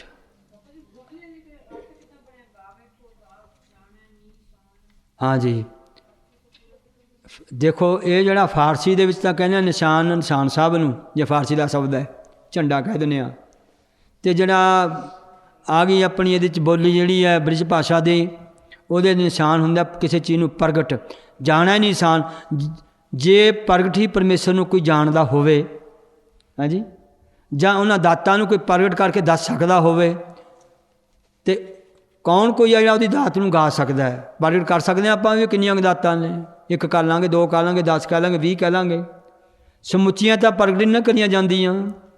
ਸੋ ਨਿਸ਼ਾਨ ਦਾ ਤਾਂ ਪ੍ਰਗਟ ਜਾਣਾ, ਮੈਨੇ ਜਾਣਦਾ, ਪ੍ਰਗਟ ਜਾਣ ਕੇ ਕੌਣ ਕੋਈ ਉਹਦੀਆਂ ਦਾਤਾਂ ਨੂੰ ਗਾ ਸਕਦਾ ਹੈ। ਸਮਝ ਆ ਗਈ? ਜਾਣਾ ਨਿਸ਼ਾਨ ਪ੍ਰਗਟ ਜਾਣ ਕੇ, ਪ੍ਰਗਟ ਕਰਕੇ ਦੱਸੇ ਕੋਈ ਉਹਦੀਆਂ ਦਾਤਾਂ ਨੂੰ, को कौन कोई जान सकता। हाँ जी, ਅੱਗੇ ਚੱਲੀਏ ਫਿਰ ਹੁਣ। ਚਲੋ ਬੋਲੋ ਜੀ ਫਿਰ। ਗਾਵੇ ਕੋ ਗੁਣ ਹੁਣ ਵਡਿਆਈ ਇੱਥੇ ਗਾਵੇ ਕਹਿੰਦਾ ਤੁਸੀਂ ਦਰਾਮ ਇੱਥੇ ਲਾਓਗੇ ਮੰਗੂ ਸਾਬਾਸ। ਗਾਵੇ ਕੋ ਗਾਵੇ ਪੂਰੀਆਂ ਗਾਵੇ ਹੁਣ ਲੱਗੀਆਂ ਨੇ। ਗਾਵੇ ਕੋ ਗੁਣ ਵਡਿਆਈਆਂ ਚਾਰ ਵਡਿਆਈਆਂ ਕਹਿਣ ਦੀ ਲੋੜ ਨਹੀਂ, ਜਿਵੇਂ ਆਪਾਂ ਪਹਿਲਾਂ ਵਿਚਾਰਿਆ ਸੀ। ਵਡਿਆਈ ਇੱਕ ਵਚਨ ਹੈ, ਸਿੰਗੂਲਰ ਨਾਉਨ ਹੈ। ਵਡਿਆਈਆ ਵਡਿਆਈਆਂ ਪਲੂਰਲ ਹੈ, ਬਹੁ ਵਚਨ ਹੈ। ਐੜੇ ਦਾ ਕੰਨਾਂ ਨੂੰ ਪਹਿਲਾਂ ਹੁਣ ਜਿਹੜਾ ਇਹਨੂੰ ਬਹੁ ਵਚਨ ਬਣਾ ਰਿਹਾ, ਬਿੰਦੀ ਲਾਉਣ ਦੀ ਲੋੜ ਨਹੀਂ। ਗਾਵੇ ਕੋ ਗਾਵੇ ਕੋ ਇੱਥੇ ਵਿਸਰਾਮ ਹੋ ਗਿਆ। ਗੁਣ ਵਡਿਆਈਆ ਚਾਰ। ਗੁਣ ਵਡਿਆਈਆਂ ਚਾਰ ਚਾਰ ਇੱਥੇ ਗਿਣਤੀ ਦਾ ਅਰਥ ਨਹੀਂ, ਚਾਰ ਦੀ ਗਿਣਤੀ ਦਾ ਭਾਵ ਨਹੀਂ। ਚਾਰ ਦਾ ਅਰਥ ਹੁੰਦਾ ਸੁੰਦਰ। ਉਹਦੀਆਂ ਸੁੰਦਰ ਵਡਿਆਈਆਂ ਦੇ ਵਡਿਆਈਆਂ ਨੂੰ ਅਤੇ ਉਹਦੇ ਗੁਣਾਂ ਨੂੰ ਗਾਵੇ ਕੋ ਕੌਣ ਕੋਈ ਗਾ ਸਕਦਾ ਹੈ। ਹਾਂਜੀ, ਚਾਰ ਦਾ ਅਰਥ ਸੁੰਦਰ। ਗਾਵੇ ਕੋ ਜਾਂ ਜਿਹੜਾ ਹੈ ਸੰਸਕ੍ਰਿਤ ਵਿੱਚ ਚਾਰ ਚਤੁਰ ਨੂੰ ਵੀ ਕਹਿੰਦੇ ਨੇ। ਕੌਣ ਕੋਈ ਜਿਹਾ ਚਤੁਰ ਪੁਰਸ਼ ਹੈ ਜਿਹੜੇ ਦੇ ਗੁਣਾਂ ਨੂੰ ਉਹਦੀਆਂ ਵਡਿਆਈਆਂ ਨੂੰ ਕੋਈ ਗਾ ਸਕਦਾ ਹੋਵੇ। ਸੋ ਪੰਜਾਬੀ ਵਿੱਚ ਚਾਰ ਜਿਹੜਾ ਹੈ ਚਾਰ ਦੀ ਗਿਣਤੀ ਦਾ ਭਾਵ ਹੁੰਦਾ ਹੈ, ਅਤੇ ਸੁੰਦਰ ਜਿਹੜਾ ਹੈ ਇਹ ਉਸ ਬੋਲੀ ਵਿੱਚ ਆ ਜਾਂਦਾ ਹੈ, ਜਿਹੜਾ ਕਿ ਸੰਸਕ੍ਰਿਤ ਵੀ ਕਹਿ ਲਓ ਜਾਂ ਬ੍ਰਿਜ ਭਾਸ਼ਾ। ਚਲੋ ਜੀ, ਗਾਵੇ ਕੋ ਫਿਰ ਅੱਧੀਆਂ ਦਲਾਵਾਂ ਲੱਗੀਆਂ ਪੂਰੀਆਂ ਗਾਵੇ ਹਾਂ ਹੁਣ ਲੱਗੀਆਂ ਨੇ। ਦੇਖੋ ਗਾਵੇ ਕੋ ਇੱਕ ਮਿੰਟ ਸਾਰੇ ਪੰਥ ਨੂੰ ਪੁੱਛ ਲਈਏ, ਸੁਣਾਇਓ ਤਾਂ ਕੀ ਗਾਵੇ ਹੈ ਕਿ ਕੀ ਹੋਵੇ। ਗਾਵੇ ਗਾਵੇ ਠੀਕ ਹੈ। ਗਾਵੇ ਕੋ ਗਾਵੇ ਕੋ ਇੱਥੇ ਵਿਸਰਾਮ ਹੋ ਗਿਆ। ਅੱਗੇ ਵਿਦਿਆ ਵਿਖਮ ਵਿਚਾਰ ਹਾਂ ਵਾਵਨ ਬਿਹਾਰੀ ਠੀਕ ਲਾਤੀ। ਵਿਦਿਆ ਜਿਹੜੀ ਵਿਦਿਆ ਵਿਖਮ ਨੇ ਔਖੀ, ਜਿਹੜੀ ਵਿਦਿਆ ਵਾ ਕਿੰਨੀ ਔਖੀ ਆ ਵੇਦਾਂ ਦਾ ਪੜ੍ਹਨਾ, ਸ਼ਾਸਤਰਾਂ ਦਾ ਪੜ੍ਹਨਾ। ਐਸੀ ਜਿਹੜੀ ਵਿਦਿਆ ਦਾ ਵਿਚਾਰ ਜੋ ਬੜਾ ਔਖਾ ਹੈ, ਜਿਹਨਾਂ ਨੇ ਇੰਨੀਆਂ ਵਿਦਿਆ ਬਣਾਈਆਂ ਨੇ ਮਹਾਰਾਜ ਜੀ ਨੇ। ਗਾਵੇ ਕੋ ਉਹਨੂੰ ਕੌਣ ਕੋਈ ਗਾ ਸਕਦਾ। ਕੋਈ ਕਹਿ ਸਕਦਾ ਮੈਂ ਪੂਰੀ ਵਿਦਿਆ ਨੂੰ ਗਾ ਲਿਆ, ਮੈਂ ਸਾਰੀ ਵਿਦਿਆ ਪੜ੍ਹ ਲਈ ਹੈ। ਸੋ ਵਿਖਮ ਵਿਦਿਆ ਜਿਹੜੀ ਔਖੀ, ਵਿਖਮ ਨਾਮ ਕਠਨ ਦਾ, ਜਿਹੜੀ ਇੰਨੀ ਔਖੀ ਵਿਦਿਆ ਪਈ ਹੈ ਤੇ ਉਹਨੂੰ ਕੌਣ ਕੋਈ ਭਾਈ ਵਿਚਾਰ ਕੇ ਗਾ ਸਕਦਾ ਹੈ। ਸੰਸਕ੍ਰਿਤ ਵਿੱਚ ਇਹਨੂੰ ਵਿਸ਼ਮ ਕਹਿੰਦੇ ਨੇ। ਵਿਸ਼ਮ ਤੋਂ ਬਣਿਆ ਵਿਖਮ ਪ੍ਰਾਕ੍ਰਿਤਿਕ ਬੋਲੀ ਵਿੱਚ। ਸੋ ਜਿਹਦਾ ਅਰਥ ਹੈ ਔਖਾ। ਜਿਹੜੀ ਵਿਦਿਆ ਦਾ ਵਿਚਾਰ ਕਰਨਾ ਬੜਾ ਔਖਾ ਹੈ, ਇਸ ਕਰਕੇ ਜਾਂ ਔਖੀ ਜਿਹੜੀ ਵਿਦਿਆ ਹੈ ਉਹਨੂੰ ਕੌਣ ਕੋਈ ਗਾ ਸਕਦਾ ਹੈ ਜਿਹਨੇ ਇੰਨੀ ਵਿਦਿਆ ਬਣਾਈ ਹੈ, ਕਿੰਨੀ ਫਿਲਾਸਫੀ ਹੈ। ਹਾਂਜੀ, ਗਾਵੇ ਕੋ ਸਾਜ ਕਰੇ ਤਨ ਖੇ ਹਾਂ ਭਾਈ ਕੌਣ ਕੋਈ ਗਾ ਸਕਦਾ ਹੈ। ਪਹਿਲਾਂ ਸਰੀਰ ਨੂੰ ਸਾਜਦਾ ਹੈ। ਮਾਂ ਦੇ ਗਰਭ ਵਿੱਚ ਇੱਕ ਛੋਟੇ ਜਿਹੇ ਖੂਨ ਦੇ ਤੁਪਕੇ ਤੋਂ ਮਾਂ ਦੇ ਪੇਟ ਵਿੱਚ ਬੱਚੇ ਨੂੰ ਕਿਵੇਂ ਬਣਾਉਂਦਾ, ਕਿਵੇਂ ਸਾਜਦਾ ਹੈ। ਸਾਜ ਕੇ ਉਹਨੂੰ ਫਿਰ 6 ਮਹੀਨੇ ਵਿੱਚ ਪੂਰਾ ਕਰਦਾ ਹੈ। ਅੰਗ ਪ੍ਰਤੰਗ ਉਹਦੇ ਪੂਰੇ ਕਰ ਦਿੰਦਾ ਹੈ, ਅੰਦਰ ਜੀਵ ਆਤਮਾ ਪਾ ਦਿੰਦਾ ਹੈ। ਕਿੰਨਾ ਸੋਹਣਾ ਸਾਜਿਆ। ਮਾਂ ਦੇ ਗਰਭ ਦੀ ਕਿੰਨੀ ਅਗਨੀ ਤੇਜ਼ ਹੈ, ਉਹਨੂੰ ਸੜ ਨਹੀਂ ਦਿੱਤਾ, ਉਸ ਅਗਨੀ ਦੇ ਨਾਲ ਬਚਾ ਕੇ ਰੱਖਿਆ। 100 ਜਨਮ ਦੀ ਸੋਝੀ ਬਖਸ਼ ਦਿੰਦਾ ਹੈ ਬੱਚੇ ਨੂੰ। ਉਸ ਵੇਲੇ ਪਿਛਲੇ 100 ਜਨਮ ਦਾ ਪਤਾ ਹੁੰਦਾ ਮੈਂ ਕੀ ਸੀ। ਸੋ ਐਸਾ ਉਹਨੂੰ ਸਾਜਿਆ। ਸਾਜ ਕੇ ਤਨ ਮੈਨੇ ਸਰੀਰ ਨੂੰ ਬਣਾਇਆ, ਸਾਜਿਆ। ਫਿਰ ਸਾਜ ਕੇ ਕੀ ਕਰਦਾ ਬਾਅਦ ਵਿੱਚ ਖੇਹ ਮੁੜ ਕੇ ਫੇਰ ਮਾਰ ਦਿੱਤਾ, ਖੇਹ ਕਰ ਦਿੱਤਾ, ਮਿੱਟੀ ਬਣਾ ਦਿੱਤਾ। ਸੋ ਇਸ ਤਰ੍ਹਾਂ ਉਹਨੂੰ ਕੌਣ ਕੋਈ ਗਾ ਸਕਦਾ ਹੈ ਜਿਹੜਾ ਸਰੀਰਾਂ ਨੂੰ ਸਾਜਦਾ ਹੈ, ਸਾਜ ਕੇ ਪਾਲਦਾ ਹੈ, ਪਾਲ ਕੇ ਫਿਰ ਮਾਰ ਦਿੰਦਾ ਹੈ। ਕੌਣ ਕੀ ਉਹਨੂੰ ਗਾ ਸਕਦਾ। ਗਾਵੇ ਕੋ ਕੌਣ ਕੋਈ ਗਾਵੇ। ਹਾਂਜੀ, ਗਾਵੇ ਕੋ ਜੀ ਲੈ ਫਿਰ ਦੇ ਦੇਹ ਦੇਹ ਹਾਂਜੀ। ਸੋ ਪਹਿਲਾਂ ਭਾਈ ਜੀ ਅਤੇ ਦੇਹ, ਜੀਆਂ ਨੂੰ ਜੀਆਂ ਦੀ ਦੇਹ ਬਣਾਉਂਦਾ ਹੈ, ਜੀਆਂ ਨੂੰ ਦਿੰਦਾ ਹੈ ਸੰਸਾਰ 'ਚ ਆਉਣਾ, ਦੇ ਕੇ ਲੈ ਫਿਰ ਲੈ ਜਾਂਦਾ ਹੈ। ਪਹਿਲਾਂ ਜੀ ਦੇ ਦਿੱਤੇ, ਸਰੀਰ ਦੇ ਦਿੱਤਾ, ਸਰੀਰ ਦੇ ਵਿੱਚੋਂ ਫਿਰ ਜਿਹੜਾ ਸੀ ਲੈ ਗਿਆ, ਜਿਹੜੀ ਜੀਵ ਆਤਮਾ ਸੀ ਕੱਢ ਕੇ ਲੈ ਗਿਆ, ਸਰੀਰ ਪਿਆ ਹੀ ਰਹਿ ਗਿਆ ਉੱਥੇ। ਸੋ ਕੌਣ ਕੋਈ ਉਹਨੂੰ ਗਾ ਸਕਦਾ ਹੈ ਜਿਹੜਾ ਜੀਆਂ ਨੂੰ ਭਾਈ ਪਹਿਲਾਂ ਜੀ ਦਾਨ ਦਿੰਦਾ ਹੈ ਫਿਰ ਦੇ ਕੇ ਲੈ ਜਾਂਦਾ ਹੈ। ਸੋ ਕੌਣ ਕੋਈ ਉਹਨੂੰ ਗਾ ਸਕਦਾ ਹੈ, ਨਹੀਂ ਗਾਇਆ ਜਾ ਸਕਦਾ। ਜਾਂ ਫਿਰ ਇਸੇ ਨਿਖੇਧ ਪੱਖ ਅਨੁਸਾਰ ਸਾਰੇ ਅਰਥ ਵਿੱਚ ਦੂਜੀ ਤਰ੍ਹਾਂ ਕਰ ਲਓ। ਗਾਵੇ ਕੋ ਜੀ ਲੈ ਫਿਰਦੇ, ਉਹਨੂੰ ਕੋਈ ਗਾਉਂਦਾ ਹੈ ਵੀ ਪਹਿਲਾਂ ਜੀਆਂ ਨੂੰ ਦਿੰਦਾ ਬਣਾਉਂਦਾ ਹੈ ਫਿਰ ਲੈ ਜਾਂਦਾ, ਐਦਾਂ ਵੀ ਉਹਨੂੰ ਗਾਉਂਦੇ ਨੇ। ਇਹ ਵਿਧੀ ਪੱਖ ਅਨੁਸਾਰ ਹੋ ਗਿਆ। ਅੱਗੇ ਗਾਵੇ ਕੋ ਜਾਪੇ, ਗਾਵੇ ਤਾਂ ਨਾ ਰੁਕੋ, ਕੋ ਤੇ ਰੁਕਿਆ ਕਰੋ। ਗਾਵੇ ਕੋ ਗਾਵੇ ਕੋ ਇੱਥੇ ਬ੍ਰੇਕ ਮਾਰਤੇ ਬਸ। ਜਾਪੈ ਦਿਸੈ ਦੂਰ। ਹਾਂ ਭਾਈ ਗਾਵੇ ਕੋ ਕੌਣ ਕੋਈ ਗਾ ਸਕਦਾ ਹੈ ਜਿਹੜਾ ਕਿ ਜਾਪੈ ਦਿਸੈ ਦੂਰ, ਬੁੱਧੀ ਨਾਲ ਜਿਹੜਾ ਦੂਰ ਜਾਪਿਆ ਜਾਂਦਾ ਹੈ, ਜਾਪਿਆ ਮੈਨੇ ਜਾਣਿਆ ਜਾਂਦਾ ਹੈ, ਬੁੱਧੀ ਕਰਕੇ ਜਿਹੜਾ ਦੂਰ ਜਾਪੀਂਦਾ ਹੈ, ਅਤੇ ਅੱਖਾਂ ਕਰਕੇ ਦਿਸੈ ਦੂਰ, ਅੱਖਾਂ ਨਾਲ ਬੜਾ ਦੂਰ ਅਜੇ ਦੀਂਦਾ ਹੈ। ਸੋ ਬੜਾ ਇਹ ਅਚਰਜ ਦੀ ਗੱਲ ਹੈ, ਕੌਣ ਕੋਈ ਗਾ ਸਕਦਾ ਹੈ। ਹਾਂਜੀ ਗਾਵੈ ਕੋ ਵੇਖੈ ਹਾਦਰਾ ਹਦੂਰ। ਹਾਂ ਗਾਵੇ ਕੋ ਕੌਣ ਕੋਈ ਗਾ ਸਕਦਾ ਹੈ ਜਿਹੜਾ ਭਈ ਹਾਜ਼ਰਾ ਹੁੰਦਾ ਨੇੜੇ ਤੋਂ ਨੇੜੇ, ਹਦੂਰ ਹੁੰਦਾ ਜਿਹੜਾ ਕੋਲ ਹੋ ਕੇ ਵੇਖੇ। ਹਾਜ਼ਰਾ ਦੇ ਅਰਥ ਨੇ ਨੇੜੇ ਤੋਂ ਨੇੜੇ, ਜਿਹੜਾ ਭਾਈ ਉਹ ਨੇੜੇ ਤੋਂ ਨੇੜੇ ਵੇਖੀਂਦਾ ਹੈ ਉਹਨੂੰ ਕੌਣ ਕੋਈ ਗਾ ਸਕਦਾ ਹੈ। ਫਿਰ ਹਦੂਰ ਜਿਹੜਾ ਆਪ ਪਰਮੇਸ਼ਰ ਨੇੜੇ ਹੋ ਕੇ, ਦ੍ਰਿਸ਼ਟਾ ਹੋ ਕੇ, ਦੇਖਣ ਵਾਲਾ ਹੋ ਕੇ ਸਾਡੇ ਕਰਮਾਂ ਨੂੰ ਦੇਖ ਰਿਹਾ ਹੈ, ਗਾਵੇ ਕੋ ਉਹਨੂੰ ਕੌਣ ਕੋਈ ਗਾ ਸਕਦਾ ਹੈ। ਅੱਗੇ ਕਥਨਾ ਕਥੀ ਨਾ ਆਵੈ ਤੋਟ। ਸਿੱਧਾ ਨੇ ਪੁੱਛਿਆ ਮਹਾਰਾਜ ਜੀ ਫਿਰ ਉਹਦੇ ਕਥਨ ਤਾਂ ਕੋਈ ਟੋਟ ਆ ਜਾਂਦੀ ਹੋਵੇਗੀ ਜਿਹੜੇ ਕਥਾ ਕਰਦੇ ਨੇ ਉਹਦੀ, ਕਹਿੰਦੇ ਹੋਣਗੇ ਲਓ ਵੀ ਕਥਾ ਮੁੱਕ ਗਈ, ਟੋਟਾ ਆ ਜਾਂਦਾ ਹੋਵੇਗਾ। ਮਹਾਰਾਜ ਜੀ ਕਹਿੰਦੇ ਨਹੀਂ ਭਾਈ, ਕਥਨਾ ਜਿਹੜਾ ਉਹਦਾ ਕਥਾ ਜਿਹੜੀ ਉਹਦੀ ਉਹਨੂੰ ਕਥਨ ਕਰਨ ਦੀ ਨਾ ਆਵੇ ਟੋਟ, ਟੋਟਾ ਨਹੀਂ ਆਉਂਦਾ, ਉਹਦੀ ਕਥਾ ਮੁੱਕ ਨਹੀਂ ਸਕਦੀ। ਕੌਣ ਕੋਈ ਕਹਿ ਸਕਦਾ ਮੈਂ ਉਹਦੀ ਕਥਾ ਪੂਰੀ ਕਰ ਦਿੱਤੀ ਹੈ। ਸੋ ਉਹ ਕਥਾ ਉਹਦੀ ਭਾਈ ਟੋਟ ਘਾਟਾ ਨਹੀਂ ਆਉਂਦਾ, ਮੁੱਕਣ ਵਾਲੀ ਨਹੀਂ। ਅੱਗੇ ਕਥ ਕਥ ਕਥੀ ਕੋਟੀ ਕੋਟ ਕੋਟ। ਸਿੱਧ ਕਹਿਣ ਲੱਗੇ ਮਹਾਰਾਜ ਕੋਈ ਵੱਡੇ ਜਿਹੜੇ ਵੱਡੇ ਨੇ ਕਥਾ ਕਰਨ ਵਾਲੇ, ਉਹ ਤਾਂ ਕਹਿੰਦੇ ਹੋਣਗੇ ਵੀ ਅਸੀਂ ਕਥਾ ਪੂਰੀ ਕਰ ਲਈ ਹੈ, ਕਥਾਗਰ ਬੜੇ ਬੜੇ ਬਾਰੇ ਕਹਿੰਦੇ ਨਹੀਂ, ਕੋਟੀ ਕੋਟ ਕੋਟ, ਕੋਟੀ ਦਾ ਅਰਥ ਅਤੇ ਕੋਟ ਦਾ ਅਰਥ ਕਰੋੜਾਂ। ਮਹਾਰਾਜ ਜੀ ਕਹਿੰਦੇ ਵੱਡਿਆਂ ਦੀ ਸੁਣ ਲਓ, ਕਰੋੜਾਂ ਵਾਰ ਭਾਵੇਂ ਬ੍ਰਹਮਾ ਵੀ ਉਹਦੀ ਕਥਾ ਨੂੰ ਕਥ ਮੈਨੇ ਉਹਦੇ ਕਥਨ ਨੂੰ, ਕਥ ਦਾ ਫੇਰ ਆ ਗਿਆ, ਕਥਨ ਕਰਦਾ ਹੋਵੇ, ਕਥੀ ਕਥਾਵਾਚਕ ਬਣ ਕੇ, ਬ੍ਰਹਮਾ ਵਰਗੇ ਵੀ ਕਰੋੜਾਂ ਵਾਰੀ ਉਹਦੀ ਕਥਾ ਦਾ ਕਥਨ ਕਰਦੇ ਹੋਣ। ਫਿਰ ਅੱਗੇ ਆ ਗਿਆ ਕੋਟ, ਫਿਰ ਵਿਸ਼ਨੂੰ ਵਰਗੇ ਵੀ ਬੜੇ ਦੇਵਤੇ ਉਹਦੀ ਕਥਾ ਨੂੰ ਕਥ ਮੈਨੇ ਕਥਨ, ਕਥੀ ਮੈਨੇ ਕਥਾਵਾਚਕ ਬਣ ਕੇ ਕਰਦੇ ਹੋਣ। ਇਵੇਂ ਸ਼ਿਵ ਜੀ ਵਰਗੇ ਵੀ ਕੋਟ ਕਰੋੜਾਂ ਹੀ ਉਹਦੀ ਕਥਾ ਦਾ ਕਥਨ ਕਰਦੇ ਹੋਣ, ਕਥਾ ਵਾਲੇ ਬਣ ਕੇ, ਪਰ ਉਹਦਾ ਪੂਰਾ ਕਥਨ ਨਹੀਂ ਕੋਈ ਕਰ ਸਕਿਆ। ਹਾਂਜੀ ਦੇਂਦਾ ਦੇ, ਇੱਥੇ ਬਿੰਦੀ ਨਹੀਂ ਲਈ ਲਾਉਣੀ, ਦੇਦਾ ਦੇਦਾ ਦੇ ਲੈਂਦੇ ਥੱਕ ਪਾਹੇ। ਹਾਂਜੀ ਮਹਾਰਾਜ ਕਿੰਨੀਆਂ ਕੁ ਫਿਰ ਉਹ ਦਾਤਾਂ ਜਿਹੜੀਆਂ ਦਿੰਦਾ ਹੈ, ਕਿੰਨੇ ਕੁ ਤੋਂ ਲੈਂਦੇ ਨੇ। ਸਵਾਲ ਮਹਾਰਾਜ ਦੇ ਕੀਤਾ ਸਿੱਧਾ ਨੇ, ਸਤਿਗੁਰੂ ਉੱਤਰ ਦਿੰਦੇ ਨੇ ਦੇਦਾ ਦੇ। ਦੇਦਾ ਦੇ, ਦੇਦਾ ਕੌਣ ਹੈ? ਦਾਤਾ, ਦੇਣ ਵਾਲਾ। ਦੇ ਮੈਨੇ ਦਈ ਜਾਂਦਾ ਹੈ, ਉਹ ਦੇਣ ਵਾਲਾ ਵਾਹਿਗੁਰੂ ਪਰਮੇਸ਼ਰ ਦਾਤਾਂ ਦਈ ਜਾਂਦਾ, ਦਈ ਜਾਂਦਾ। ਕਿੰਨੀਆਂ ਦਾਤਾਂ ਦਿੱਤੀਆਂ? ਆ ਪੁੱਤਰ ਔਲਾਦ ਦੀ ਦਾਤ ਦਿੱਤੀ, ਲੈ ਕੇ ਦਿਖਾਓ ਕਿਸੇ ਦੁਕਾਨ ਤੋਂ, ਮਿਲ ਜੂ ਕਿਤੋਂ ਮੁੱਲ। ਸੋ ਇਹੀਆਂ ਜਿਹੀਆਂ ਦਾਤਾਂ ਦਿੰਦਾ ਹੈ, ਦਈ ਜਾਂਦਾ, ਦਈ ਜਾਂਦਾ ਹੈ।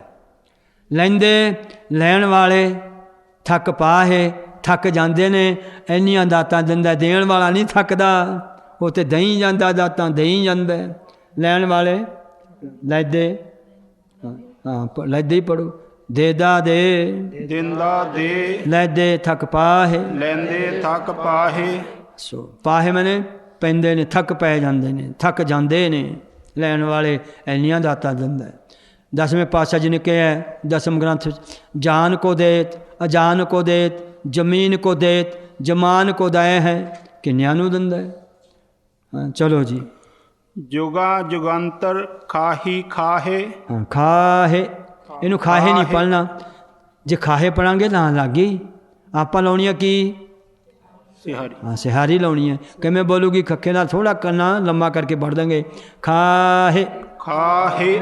ਜੇ ਪੜਾਂਗੇ ਖਾਹੇ, ਹੁਣ ਕੀ ਲੱਗਿਆ? ਲਾਂ ਲੱਗ ਗਈ। ਆਪਾਂ ਲਾਉਣੀ ਹੈ, ਸੋ ਇਸ ਕਰਕੇ ਕਿਵੇਂ ਲੱਗੇਗੀ? ਖੱਖੇ ਦੇ ਕੰਨੇ ਨੂੰ ਥੋੜ੍ਹਾ ਲਮਕਾ ਕੇ, ਖਾਹੇ ਖਾਹੇ। ਸਾਰੀ ਲਾਈਨ ਪੜ੍ਹ ਲਓ। ਜੁਗਾ ਜੁਗੰਤਰ, ਜੁਗਾ ਜੁਗੰਤਰ ਖਾਹੀ ਖਾਹੇ, ਖਾਹੀ ਖਾਹੇ। ਜੁਗਾਂ ਜੁਗਾਂ ਦੇ ਅੰਤਰ, ਜੁਗਾਂਤਰ ਮੈਂ ਜੁਗਾਂ ਦੇ ਅੰਦਰ, ਜੁਗਾਂ ਜੁਗਾਂ ਦੇ ਅੰਦਰ। ਖਾਹੀ ਜਿਹੜੇ ਖਾਣ ਵਾਲੇ ਪਦਾਰਥਾਂ ਨੂੰ, ਖਾਣ ਵਾਲੇ ਖਾਈ ਜਾਂਦੇ ਨੇ, ਖਾਈ ਜਾਂਦੇ ਨੇ। ਖਿਆਲ ਕਰੋ ਕਿੰਨਾ ਖਾ ਲਿਆ ਹੁਣ ਤੱਕ ਆਪਾਂ ਨੇ, ਕਿੰਨਾ ਮੁਕਾ ਛੱਡਿਆ, ਹੋਰ ਕਿੰਨੇ ਖਾਈ ਜਾ ਰਹੇ ਨੇ, ਪਰ ਦਾਤਾਂ ਮੁੱਕੀਆਂ ਨਹੀਂ ਕਿਤੇ। ਖਾਣ ਵਾਲੇ ਖਾਈ ਜਾਂਦੇ ਨੇ, ਖਾਈ ਜਾਂਦੇ, ਖਾਈ ਚਲੋ ਭਾਈ ਜਿੰਨਾ ਮਰਜ਼ੀ ਮਾਰੇ। ਕਹਿੰਦੇ ਇਹ ਖੁੱਟ ਭੰਡਾਰਾ ਮੁੱਕੇਗਾ ਨਹੀਂ ਕਦੇ। ਹਾਂਜੀ ਕਿੰਨਾ ਕੁਛ ਮਾਰਦੇ, ਲੰਗਰ ਚਾਰ ਦੇਖੋ ਮੁੱਕਿਆ ਕਦੇ? ਜਮਾ ਹੀ ਹੋਈ ਜਾਂਦਾ, ਬਚੀ ਜਾਂਦਾ, ਮੁੱਕਦਾ ਹੀ ਨਹੀਂ। ਖਾਣ ਵਾਲੇ ਕਿੰਨੇ ਖਾ ਕੇ ਚੱਲ ਜਾਂਦੇ ਨੇ। ਫਿਰ ਕਿੰਨੇ ਲੰਗਰ ਗੁਰੂ ਮਹਾਰਾਜ ਦੇ ਚੱਲਦੇ ਨੇ ਥਾਵਾਂ ਥਾਵਾਂ 'ਤੇ। ਚੁੱਕਾ ਹੀ ਖਾ ਹੈ, ਖਾਂਦੇ ਚਲੇ ਆ ਰਹੇ ਨੇ। ਰੱਬ ਦੀਆਂ ਦਾਤਾਂ ਨੂੰ, ਪਦਾਰਥਾਂ ਨੂੰ ਮੁੱਕ ਨਹੀਂ ਰਹੇ। ਖਾਂਦੇ ਹੀ ਖਾਂਦੇ ਨੇ, ਖਾ ਹੀ ਖਾਈ ਜਾਂਦੇ ਨੇ, ਖਾਈ ਜਾਂਦੇ ਨੇ। ਚਲੋ ਅੱਗੇ। ਹੁਕਮੀ ਹੁਕਮ ਚਲਾਏ ਰਾਹ। ਹਾਂ, ਇਹਨ ਵੀ ਰਾਹ। ਜੇ ਰਾਹੋ ਕਹਾਂਗੇ ਨਾ, ਹਾਏ ਤੇ ਹੋੜਾ ਲੱਗ ਗਿਆ। ਹੋੜੇ ਦੀ ਤਿਹਾਈ ਦੀ ਆਵਾਜ਼ ਨੇੜੇ ਨੇੜੇ ਹੈ, ਜਿਵੇਂ ਸਿਆਰੀ ਤੇ ਲਾਂ ਦੀ ਆਵਾਜ਼ ਨੇੜੇ ਨੇੜੇ ਨੇ। ਸੋ ਧਿਆਨ ਕਰ ਲੈਣਾ। ਰਾਹ ਰਾਹ ਦਾ ਕੰਨਾ ਲੰਮਾ ਕਰ ਲਓ। ਰਾਹ ਹੁਕਮ ਜਿਹੜਾ ਪਰਮੇਸ਼ਰ ਹੁਕਮ ਕਰਨ ਵਾਲਾ ਹੈ, ਉਹ ਆਪਣੇ ਹੁਕਮ ਵਿੱਚ ਉਹਨੇ ਅਨੇਕਾਂ ਹੀ ਰਸਤੇ ਚਲਾਏ ਨੇ। ਕਿਸੇ ਨੂੰ ਰਸਤਾ ਚਲਾਤਾ ਤੂੰ ਆਹ ਰਸਤੇ ਚੱਲਣਾ, ਕਿਸੇ ਨੂੰ ਕਹਤਾ ਤੂੰ ਭਗਤੀ ਵਾਲੇ ਰਸਤੇ ਚੱਲਣਾ, ਕਿਸੇ ਨੂੰ ਕਹਤਾ ਹੁਣ ਸੰਥਿਆ ਲੈਣ ਦੇ ਰਸਤੇ ਚੱਲਣਾ। ਸੋ ਆ ਕੇ ਇਕੱਠੇ ਹੋ ਕੇ ਹੁਕਮ ਹੀ ਵਰਤ ਰਿਹਾ ਨਾ। ਸੋ ਜਿਨ੍ਹਾਂ ਨੂੰ ਨਹੀਂ ਹੁਕਮ, ਲੈ ਉੱਥੇ ਕੀ ਕਰਨ ਜਾਣਾ ਸੀ, ਕਿਹੜਾ ਉੱਥੇ ਗ੍ਰੰਥੀ ਬਣਨਾ, ਉੱਥੇ ਜਾਣਾ, ਉੱਥੇ ਸੰਥਿਆ ਲੈਣ। ਕਈ ਘਰ ਵਾਲੀਆਂ ਨੂੰ ਵੀ ਕਹਿੰਦੇ ਤੂੰ ਗ੍ਰੰਥਣ ਬਣਨਾ, ਚੱਲੀਆਂ ਸੰਥਿਆ ਲੈਣ। ਜਾਂ ਬੀਬੀਆਂ ਕਹਿਣਗੇ ਤੂੰ ਕਿਹੜਾ ਗ੍ਰੰਥੀ ਲੱਗਣਾ। ਸੋ ਮਹਾਰਾਜ ਜੀ ਕਹਿੰਦੇ ਭਾਈ ਰਸਤੇ ਚਲਾਤੇ, ਕੋਈ ਕਿਸੇ ਰਾਹ ਚਲਾਇਆ, ਕੋਈ ਨੇਕੀ ਵਾਲੇ ਪਾਸੇ ਚਲਾਤਾ, ਕੋਈ ਵਧੀਆ ਵਾਲੇ ਪਾਸੇ ਚਲਾਤਾ। ਉਹਦੇ ਰਾਹ ਨੇ ਚਲਾਏ ਨੇ। ਚਲੋ ਆਪਣੇ ਆਪਣੇ ਰਾਹ ਜਿਹੜੇ ਨੇ, ਹਾਂਜੀ ਚਲਾਤੇ ਰਸਤੇ ਚੱਲ ਰਹੇ ਆਪਾਂ ਉਹਦੇ ਚਲਾਏ ਹੋਏ। ਸ਼ੁਕਰ ਨਾ ਕਰੀਏ ਰੱਬ ਦਾ। ਰੱਬਾ ਅੱਜ ਤੇਰੀ ਬਾਣੀ ਦੇ ਦਰਸ਼ਨ ਹੋ ਰਹੇ ਨੇ ਸਾਨੂੰ ਗੁਟਕਾ ਸਾਹਿਬ ਦੇ ਅੱਖਾਂ ਦੇ ਨਾਲ। ਧੰਨ ਭਾਗ ਤੇਰਾ। ਮੰਦੇ ਭਾਗ ਉਹਨਾਂ ਜਿਹਨਾਂ ਨੂੰ ਨਹੀਂ ਹੁੰਦੇ। ਅਤੇ ਨਾਲ ਸਾਨੂੰ ਉਹਦੀ ਵਿਚਾਰ ਰੱਬ ਦੀ ਯਾਦ ਆ ਰਹੀ ਹੈ। ਸਾਨੂੰ ਮਨ ਜੁੜ ਕੇ ਲੱਗ ਰਿਹਾ। ਅੱਜ ਜਿੰਨੀਆਂ ਘੜੀਆਂ ਲੱਗ ਰਹੀਆਂ ਨੇ, ਇਹ ਸਫਲੀਆਂ ਹੋ ਰਹੀਆਂ ਨੇ, ਮੁਜਰੇ ਪੈ ਰਹੀਆਂ ਨੇ। ਆਵਰ ਕਾਜ ਤੇਰਾ ਕਿਤਾ ਨਾ ਕਾਮ। ਉੱਥੇ ਕਿਸੇ ਨੇ ਨਹੀਂ ਪੁੱਛਣਾ ਕਿੰਨੀ ਜੌਬ ਕਰਕੇ ਆਏ ਆ, ਇੰਨਾ ਹੀ ਪੁੱਛਣਾ ਕਿੰਨਾ ਜਪਜੀ ਸਾਹਿਬ ਪੜ੍ਹਿਆ ਸੀ, ਕਿੰਨਾ ਮੂਲ ਮੰਤਰ ਕੀਤਾ ਸੀ, ਕਿੰਨੀਆਂ ਹੋਰ ਬਾਣੀ ਪੜ੍ਹੀ ਸੀ। ਚਲੋ ਨਾਨਕ ਬਿਗਸੈ ਬੇਪਰਵਾਹ। ਹਾਂ, ਮਹਾਰਾਜ ਕਹਿੰਦੇ ਇਹ ਚਲਾ ਕੇ ਨਾ ਰਸਤੇ, ਉਹ ਜਿਹੜਾ ਬੇਪਰਵਾਹ ਪਰਮੇਸ਼ਰ ਹੈ, ਇਹ ਰਸਤੇ ਚਲਾ ਕੇ ਜੀਆਂ ਨੂੰ ਤੋੜ ਕੇ ਬਿਗਸੈ ਬੜਾ ਖੁਸ਼ ਹੁੰਦਾ ਹੈ। ਬਿਗਸੈ ਮੈਨੇ ਖੁਸ਼ ਹੋਣਾ, ਖੇਡਣਾ। ਆਪਣੇ ਚਲਾਏ ਹੋਏ ਹੁਕਮ ਨੂੰ ਵੇਖ ਕੇ ਵੀ ਕਿਵੇਂ ਜੀ ਮੇਰੇ ਹੁਕਮ 'ਚ ਚੱਲ ਰਹੇ ਨੇ, ਬੜਾ ਖੁਸ਼ ਹੋ ਰਿਹਾ ਰੱਬ, ਬਹੁਤ ਪ੍ਰਸੰਨ ਹੋ ਰਿਹਾ, ਬੜਾ ਖਿੜ ਰਿਹਾ ਹੈ। ਹਾਂਜੀ, ਕਿੰਨੀਆਂ ਪੌੜੀਆਂ ਹੋ ਗਈਆਂ? 3।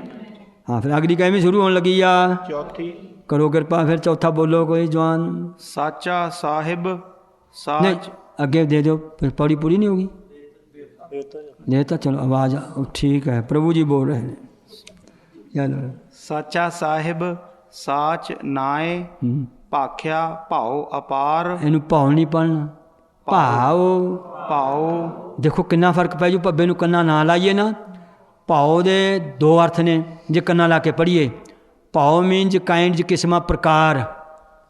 ਭਾਉ ਮੀਨਜ ਪ੍ਰੇਮ, ਜੇ ਕੰਨਾ ਲਾ ਕੇ ਪੜ੍ਹਦੇ ਹਾਂ।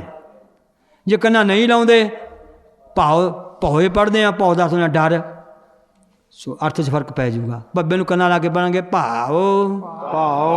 ਹਾਂ, ਸੋ ਕੱਲ੍ਹ ਬੇਨਤੀ ਕੀਤੀ ਸੀ ਨਾ ਵੀ ਪੱਪਾ ਫੱਫਾ ਬੱਬਾ ਭੱਬਾ ਕਿੱਥੋਂ ਬੋਲਦੇ ਨੇ? ਬੁੱਲਾਂ 'ਚੋਂ। ਅਤੇ ਜੋੜਨੇ ਪੈਣਗੇ ਜਦ ਕੰਨਾ ਲੱਗ ਜੂ। ਭਾਉ। ਸਾਰਾ ਇਹਨੂੰ ਕਈ ਪੜ੍ਹਦੇ ਸੱਚਾ ਸਾਹਿਬ, ਸਾਹਿਬੇ ਪੜ੍ਹੀ ਜਾਂਦੇ ਨੇ। ਸਾਹਿਬ ਸਸੇ ਕੋ ਨਾ ਸਾਹਨ ਸਰੀ ਹੈ ਬੱਬੇ ਨੂੰ ਬ ਸਾਹਿਬ। ਸਾਹਿਬ ਨਹੀਂ ਕਹਿਣਾ। ਉਹ ਤਾਂ ਕੋਈ ਸਤਿਕਾਰ ਨਾਲ ਆਪਣੇ ਘਰਾਂ ਨੂੰ ਕੋਈ ਬੁਲਾ ਲੈਂਦਾ ਹੈ। ਹਾਂਜੀ, ਗਿੱਲ ਸਾਹਿਬ ਜੀ, ਗਰੇਵਾਲ ਸਾਹਿਬ ਜੀ। ਸੋ ਇਉਂ ਹੋ ਜਾਂਦਾ ਹੈ। ਸੋ ਵਗੈਰਾ ਵਗੈਰਾ। ਪਰ ਇੱਥੇ ਜਿਹੜਾ ਸਾਹਿਬ ਮਾਲਕ ਦਾ ਅਰਥ ਹੈ। ਸਿੱਧਾ ਨੇ ਪੁੱਛਿਆ ਹੈ, ਮਹਾਰਾਜ ਜੀ ਕਿਰਪਾ ਕਰਕੇ ਦੱਸੋ, ਜਿਹੜਾ ਜਿਵੇਂ ਰਾਜੇ ਹੁੰਦੇ ਨੇ, ਸਾਹਿਬ ਬਾਦਸ਼ਾਹ ਹੁੰਦੇ ਨੇ, ਅਤੇ ਉਹਨਾਂ ਦਾ ਰਾਜ ਹੁੰਦਾ ਹੈ, ਉਹ ਵੱਡੇ ਹੁੰਦੇ ਨੇ। ਅੱਗੇ ਉਹਨਾਂ ਦੇ ਜਿਹੜੇ ਰਾਜ ਦੇ ਵਿੱਚ ਅਨੇਕਾਂ ਪ੍ਰਕਾਰ ਦੀਆਂ, ਹਰੇਕ ਰਾਜ, ਹਰੇਕ ਦੇਸ਼ ਵਿੱਚ ਹਰੇਕ ਰਾਜ ਅੱਡ ਅੱਡ ਬੋਲੀਆਂ ਹੁੰਦੀਆਂ ਨੇ।